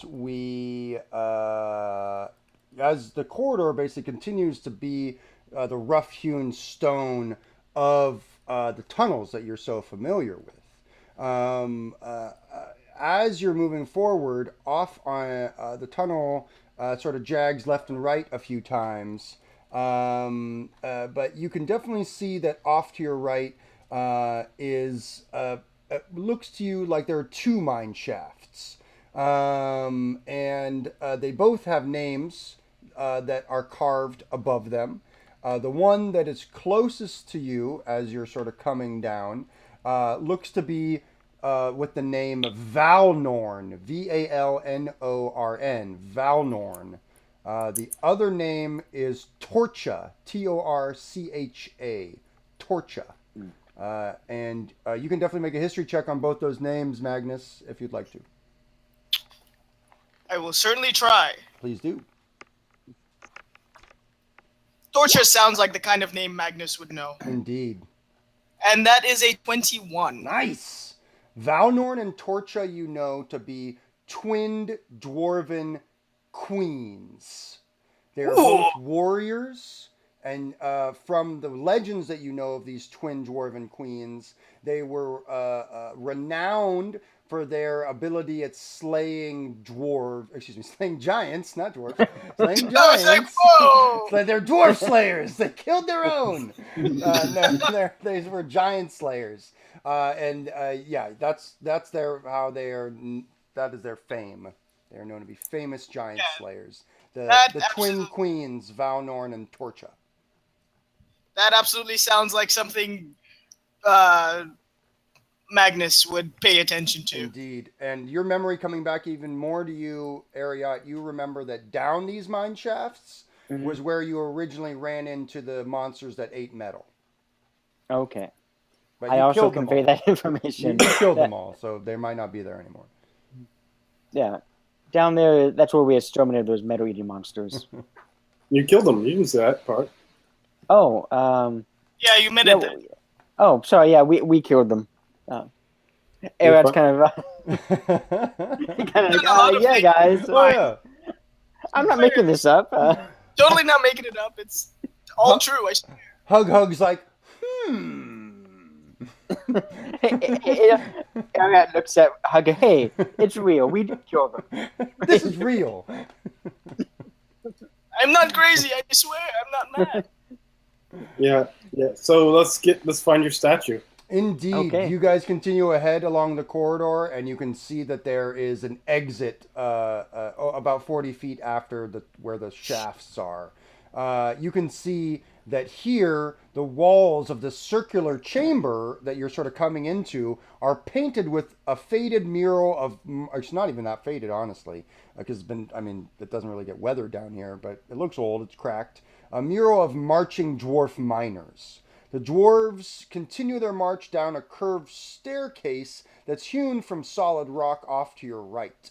Standing at the top of the stairs on your left, facing you, or basically facing whoever would walk up to the top of the stairs, is a life-size statue of a grinning dwarf. He looks oddly like Max Jaegershield, actually, now that you're, or rather, what you assume he may have looked like when he was alive, since you've only seen him as a skeleton. But that beard looks familiar, that's for sure. And you can see that the statue's right hand is just outstretched, as though ready to shake with whoever walks up to it. Wait. You said it. What is it made out of again? It is made out of stone. Like a reddish brown stone? No, it looks like it's made out of stone that's from the area, so it's just a dark gray. But it's very finely detailed, like it's masterwork. And the statue looks like a dwarf.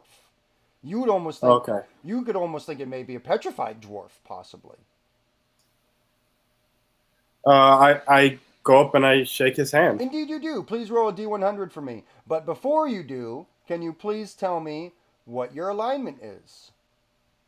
Unaligned. You're unaligned. Very good to know. Awesome. And you should roll your D100, please. That's yeah, I rolled 2 D10s. Cool. It's a 19. 19 is your total. Awesome. The mouth animates almost as if a magic mouth spell is on it, and it says to you in Dwarven and Dwarvish, it says, "The gargoyle knows the command word." Oh, we already knew that. I was kind of disappointed. I touch his hand. I grab the hand again. Nothing happens. Interesting. Magnus, I'm just waiting for you to be done. it's all yours. Please All right. grab. Magnus goes up there and, slaps into the hand. Slaps the hand. Ah! Cool. What is your alignment, Magnus? I guess neutral good. Neutral good. Please roll D100 for me. Da-da-da-da-da. I'm gonna use my dice this time, just because I. Good call. Yeah, we like rolling dice here in the Beard Mines. We don't mind. We trust the honor system for all. That is a 99. 99? I don't trust that. No, I'm joking. Well, it was 2D1, 2D. It was 90, so. The statue's mouth opens. Again, magic mouth. The spell happens. And it gems just spit out of it. Blah, like it's vomiting gems at you. Like, blah, like it's just shooting gems in your face. It's like... Magnus looks around and goes, all it needed was a firm grip. It's like, so basically, like, seriously, like 100 gems shoot out of this thing at you. They're all sort of like semi-precious. Some of them might be worth a little bit more than others, but they're spilling down the stairs. They're piling at your feet. They're just spraying everywhere, bouncing off the walls. Hug is diving for them, trying to pick them up. Like, it's just pandemonium. And I need everyone to make a perception check, please. You are at disadvantage, Magnus, on this perception check. Ah, I got 11. 11. 21. You're the only one who notices this area, and so I will give you an action if you wish to take it. Okay. You notice, because it's right at your feet, that there's something else that comes out of the mouth, that is shot out of the mouth, expelled, if you will, before it closes. It is a mithril ring. It looks like was one that would wear on a finger. It sort of bounces on the ground at your foot and sort of stops right in front of you. It looks to you as if it is etched with dwarven runes. Ariat takes out his one of his thieving pouches and uses it to pick up the ring without actually touching it with his fingers. Definitely. Yeah, you're able to do that. And starts holding up and marveling at it. Cool. You can make an Arcana check if you'd like. Intelligence Sure. otherwise. If you are trying to appraise... Yeah, intelligence is perfect. Just make an intelligence check. Oh, okay. I got a 5. Do you speak Dwarven? Do you read and write Dwarven? I actually do. Hey, that's very helpful in this sense, in this situation, if you will. The ring, as far as you can tell, is made out of mithril. You believe it's worth a pretty penny for sure, just for the mithril alone. But the dwarven runes on it that you can read, they seem to be the same rune over and over and over. Basically, it is the rune for protection against blades, is the best way I can put it. Okay. So not protection against hammers, and not protection, against what's the best way to put it? Not protections against like axes, but definitely protection against blades and arrows and blades. Ooh. Huh. Interesting. Can we take? I wonder if we can trust this at its face value. Well, I mean, like, if Magnus notices this happening, he can always gonna go. Like, ooh. Yeah. You definitely notice that he's appraising something in his hands, and you can come up to it, and you can make an Arcana check as well. Hug is continuing to just shovel gems into his pants at this point, like not even in the pockets, like directly into his undergarments. Like he's just loading up with gems. No. He's like, What? nah. Here's a bag. Put it in this you bag. want gems? And he starts pulling gems out of his crotchal area, handing them at you. No, put it in the bag. Stop. He puts them in the bag. It looks like there's some sticky residue on some of them as they. Hug. Yeah. Hate goblins. Now pick up the rest of the gems and put them in the bag, please. And he does start to do that. What'd you get on your Arcana check, Magnus? 16. It's raining gems. Hallelujah. 16. Hallelujah, You it's definitely can tell raining that this is a magical ring. You get the sense that this is an enchanted dwarven ring. Do you speak and or read or write dwarven? Crap. I never chose my languages. Let's say you I do. don't have Orc in common, Let's just so say you do, because Dwarven and Orcish alphabets are very similar. Let's say you do, in fact, speak Dwarven. Awesome. So go ahead and write that down in your character in case you come back, hopefully. And If you survive. And yeah, you're able to tell the ring's enchanted, and you definitely believe that is a ring of protection specifically against piercing damage. But you wouldn't know until you attune yourself to it if it needs to be attuned to. It's protection against pointy things. Oh, that sounds useful. It does. Should I? Do you want to put it on, or should I? Urga, you've been in the fray a lot. Why don't you put it on? You've been pecked a lot. Yeah, I've been poked a lot, pecked a lot. Yes, by those chickens, the You're cockatrices. saying you're feeling a bit peckish? Hey-oh. No. I am, and with that, I'll put my finger in the ring because I trust dwarven rings that come out of statues. Trust dwarven rings that come out of dwarven mouths. Love it. Yeah. Yes, you do put on the ring. It does feel like it is enchanted. Do you feel sort of a sense of magical energy playing over your body? It does feel almost as if your skin tightens to some degree for a moment, almost as like there's like a snap, and then it feels a little tight for a second, and then that goes away. But the runes basically gleam on the ring as you put them on your finger. The ring shrinks to fit your finger since you don't have a sausage dwarf hand. And you what? Sausage. And you you have a ring of protection on, as far as you can tell. You have resistance to piercing damage, so you take half damage from piercing. Awesome. Elliot, have you always had that beard? And you grow a beard. No, you don't. You don't grow a beard. Not this time. Aww.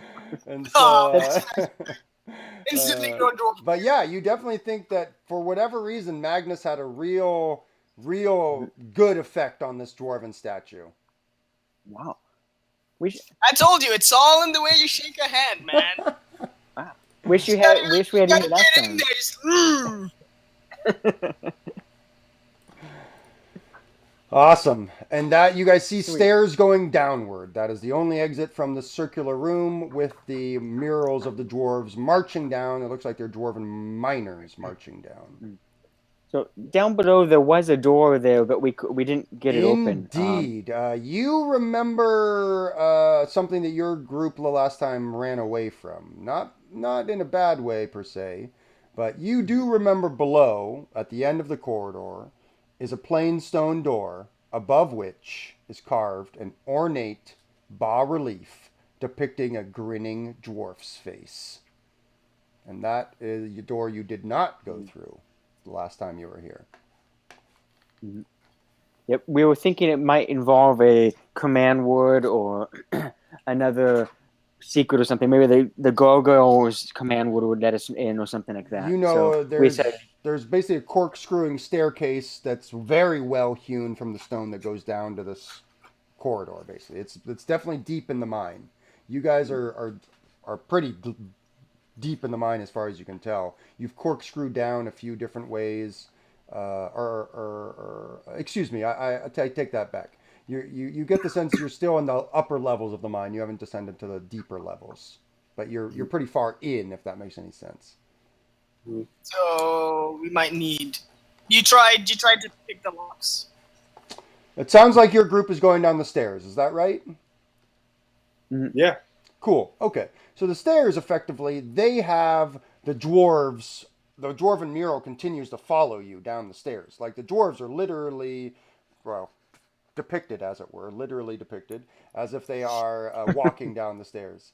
The dwarven depictions end at the bottom of the stairs, and there's just a plain short hallway that heads basically directly forward. And as I mentioned, at the end of that short hallway is a plain stone door, above which is carved an ornate bas-relief depicting a grinning dwarf's face. The last time you were here, Ariat, your keen elven eyes, your half-elven eyes, detected that there were some scorch marks around the doorway, and you did get the sense that there was some sort of trap here that may be in effect. that's right, yeah. I also convey that information. And if you behold the scorch marks around the door, it is likely there's a trap involved. You didn't find the trap? No, that's an uncommon occurrence for even me. But yes, the trap eluded me. Perhaps your keen eyes would see it. And I take a step away from the door. My keen eyes? I have no keen eyes. Cool. As you guys are looking at this thing, the stone door is blank. Above it is carved in very ornate, as I mentioned, bas-relief depicting a grinning dwarf's face. The bas-relief looks just as ornate almost as the statue up above. It does look very, very lifelike.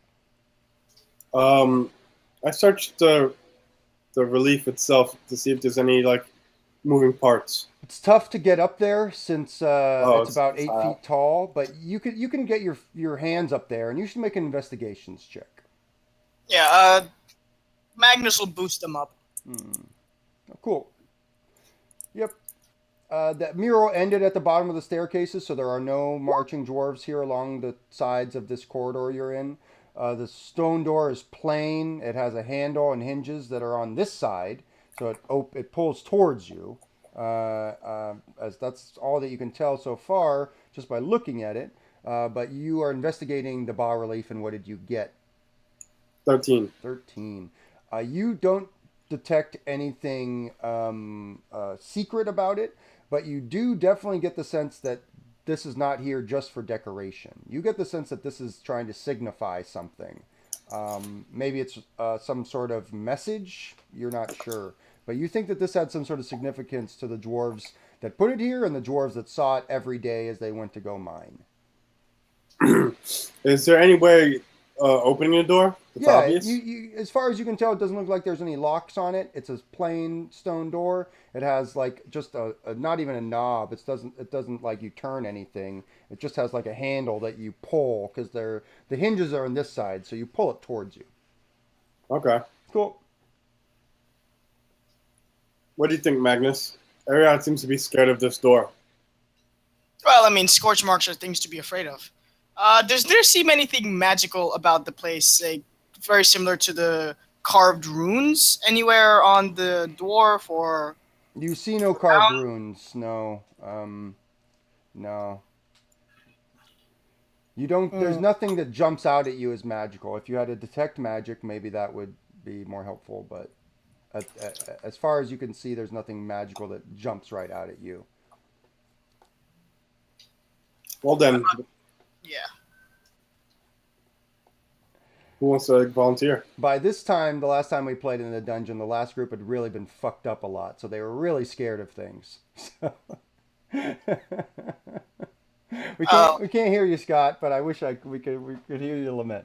You were muted, but Yes, we were very scared of things at this point in the, in the dungeon. but it is just a blank stone door. That is literally what it is. There's nothing else on it. That makes it even more scarier. The scorch It was marks like- that you've seen are basically around the door frame, and they're very small. Ariat was only able to detect them by looking very closely. It's not like they're big scorch marks, but there are a few here and there. I'm going to trepidatiously open the door. You pull the door open. Nothing happens.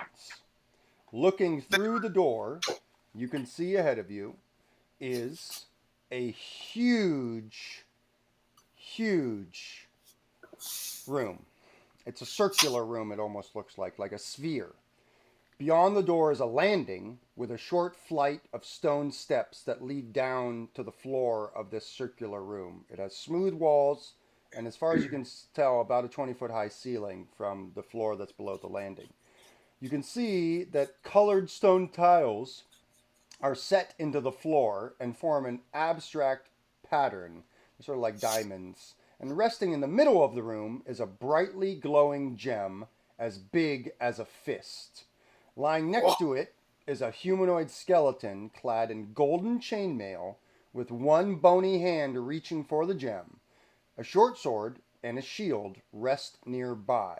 As far as you can tell, Levius, as you're looking at this thing, that the skeleton is an elven skeleton. The chainmail, the sword, and the shield are of elven creation, elven make. But it's all gold. It's gold sword, gold shield, gold armor. It almost looks super ostentatious, but it is very elven.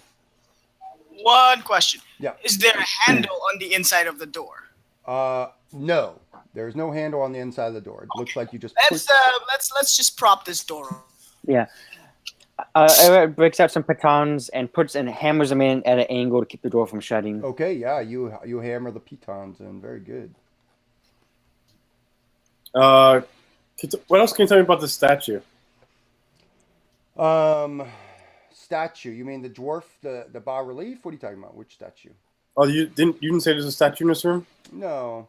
No, I'm saying. There's a large gem that's sort of glowing, it looks like. Okay. And then there is a corpse, it looks like, as far as you can tell. There is it's a humanoid skeleton. It looks to you. How far is the skeleton from the gem? About 5 feet away. It's next to it. They're right next to each other. Right. So I'm thinking that gem has something to do with his demise. Most That likely. seems likely. I'm going to move over towards the body, see if I could get close to it. Cool. All right. So you start to move into the room. As you step into the room, I need you to take 3 lightning damage as you're zapped Oh, by the door. Zzz. It just zaps you. Gives you a little zap. The That- door? The doorway. You can see where the scorch marks come from now. Oh. As lightning basically just zaps out of the door. It almost is like a taser. Zzz. did I step on a pressure plate? No, you did not. You didn't feel anything like that. You just stepped through the portal. If I take another step, what happens? Nada. You're inside the room. You stepped through the portal and you took the lightning damage, as it were, the 3, and now you're inside the room. Magnus, you were next. Anything you want to do?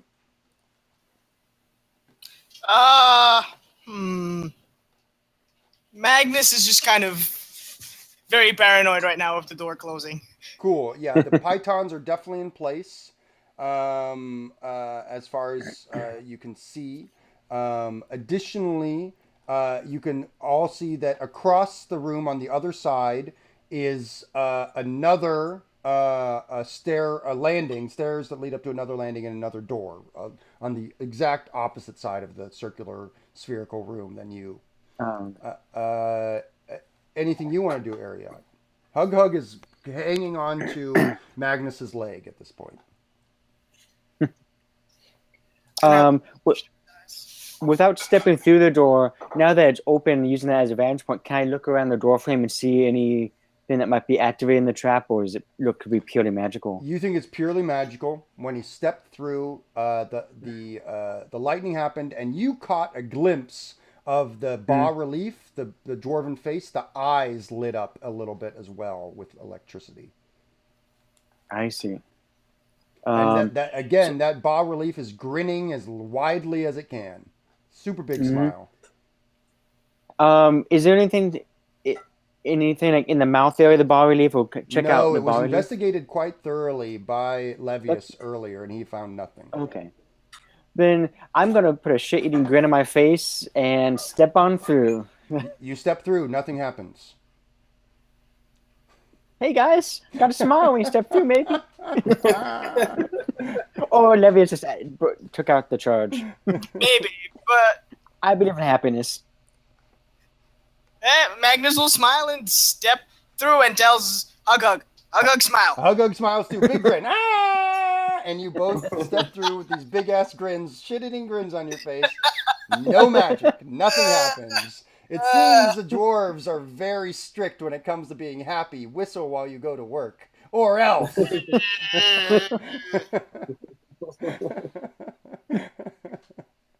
Or you get tased, hi-ho. bro. It's off to work we go. That's a different version of the song.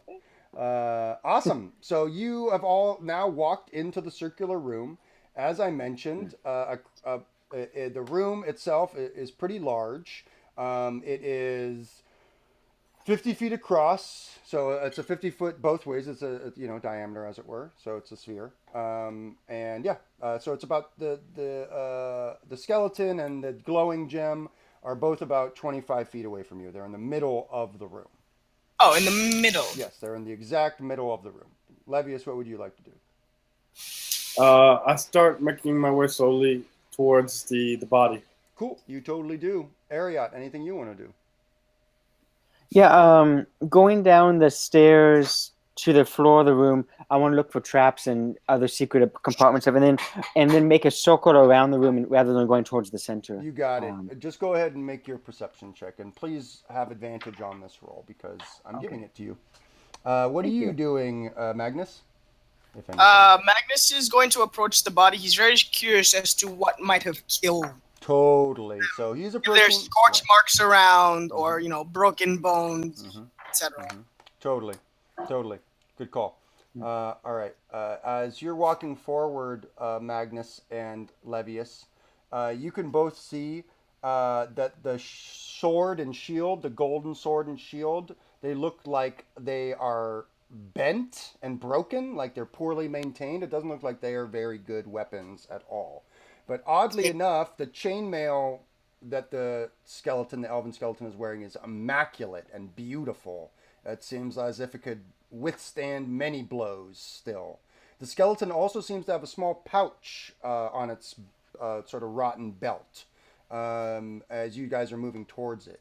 And the glowing gem, I mean, as I mentioned, this gem it glows. It's as big as a fist. It's glowing with a white bright light. And the skeleton is reaching for it, almost as if it almost made it to it, but wasn't able to reach it. What did you get on your check, good friend Ariat? Even if you're on generous advantage, I only got a 12. 12's pretty good.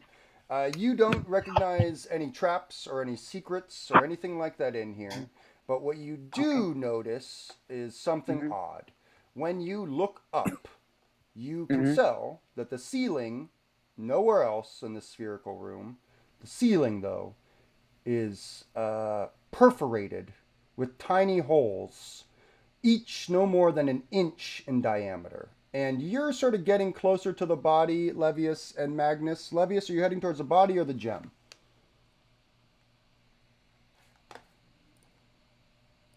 I can't hear you if you're talking, Levius. Sorry. Is that the body or the gem? Well, how about you, Magnus? Body or gem? Okay, I also can't hear you, Magnus. That's weird.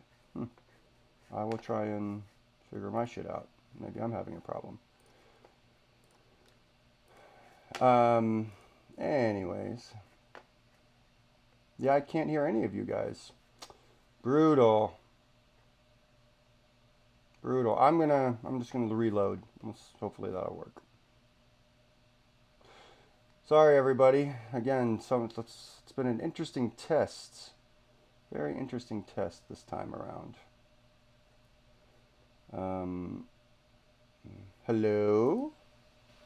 Hello? Huh. Well, let me check all my stuff, you guys, and just make sure that I didn't mute myself in some weird fashion. I don't think I did. Well, friends.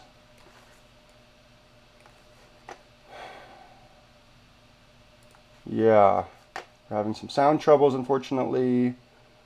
Trying to get back to y'all's. Because we're looking pretty good there for a second, weren't we? Anyways.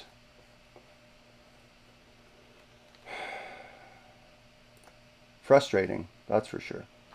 I'm assuming you guys can all hear me. Thank you, Scott. And I don't know why I can't hear you guys. It's so weird. I'm going to continue to sort of look around. I think everything should be good. Oh, well, friends. This is the life of the streamer sometimes. Well, this is our last test, too. I mean, we've done 3 sessions of the Minds of Madness so far. This one is by far been going the smoothest, up until now, basically. So we'll see. We've been streaming for about 2 hours. I think we're definitely going to want to play for another hour or so. Did I get you guys back? No, maybe.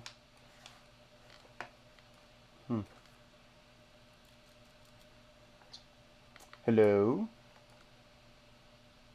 No, I can't hear you guys, unfortunately, which is really a bummer. Let's try this again. Enjoy, everyone, getting to see all the behind the scenes stuff. Love it. I miss you guys. I miss you.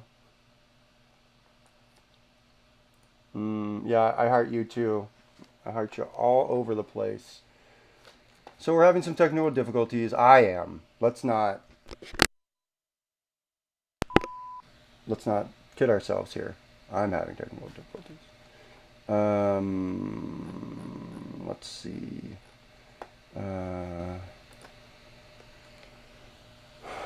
Exit, and then we'll try and go back in. Because that's the way we're going to do it. Maybe this will work. I hope so.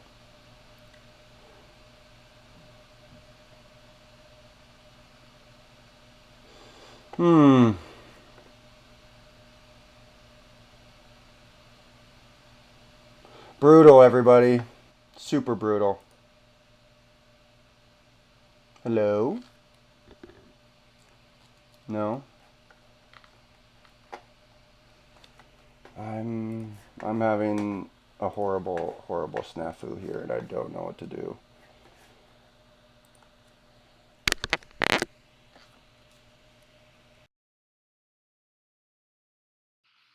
And now I'm just fucking around. No, I don't even know what's gonna happen. Oh, now I'm just messing around. Okay. All right, friends. I don't know how to resolve the issue, unfortunately.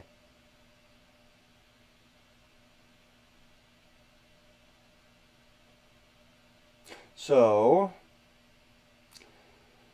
I guess what we're going to have to do, unfortunately, is probably stop the stream because we're just not able to keep going. And that's a bummer. So, Anastasia, yeah, I think we're going to just go ahead and end our stream, unfortunately. I'm not sure what's going on with our voice and video, so I wouldn't want to continue because I can't hear you, and that's unfortunate. So, I think we're going to end the stream prematurely, unfortunately. We had some technical difficulties here at the end. I'm not exactly sure what went wrong, and I'm sorry. It sucks. I'm sad about it. I would really like to keep playing, and we'll get the party together again for sure to finish out the Minds of Madness.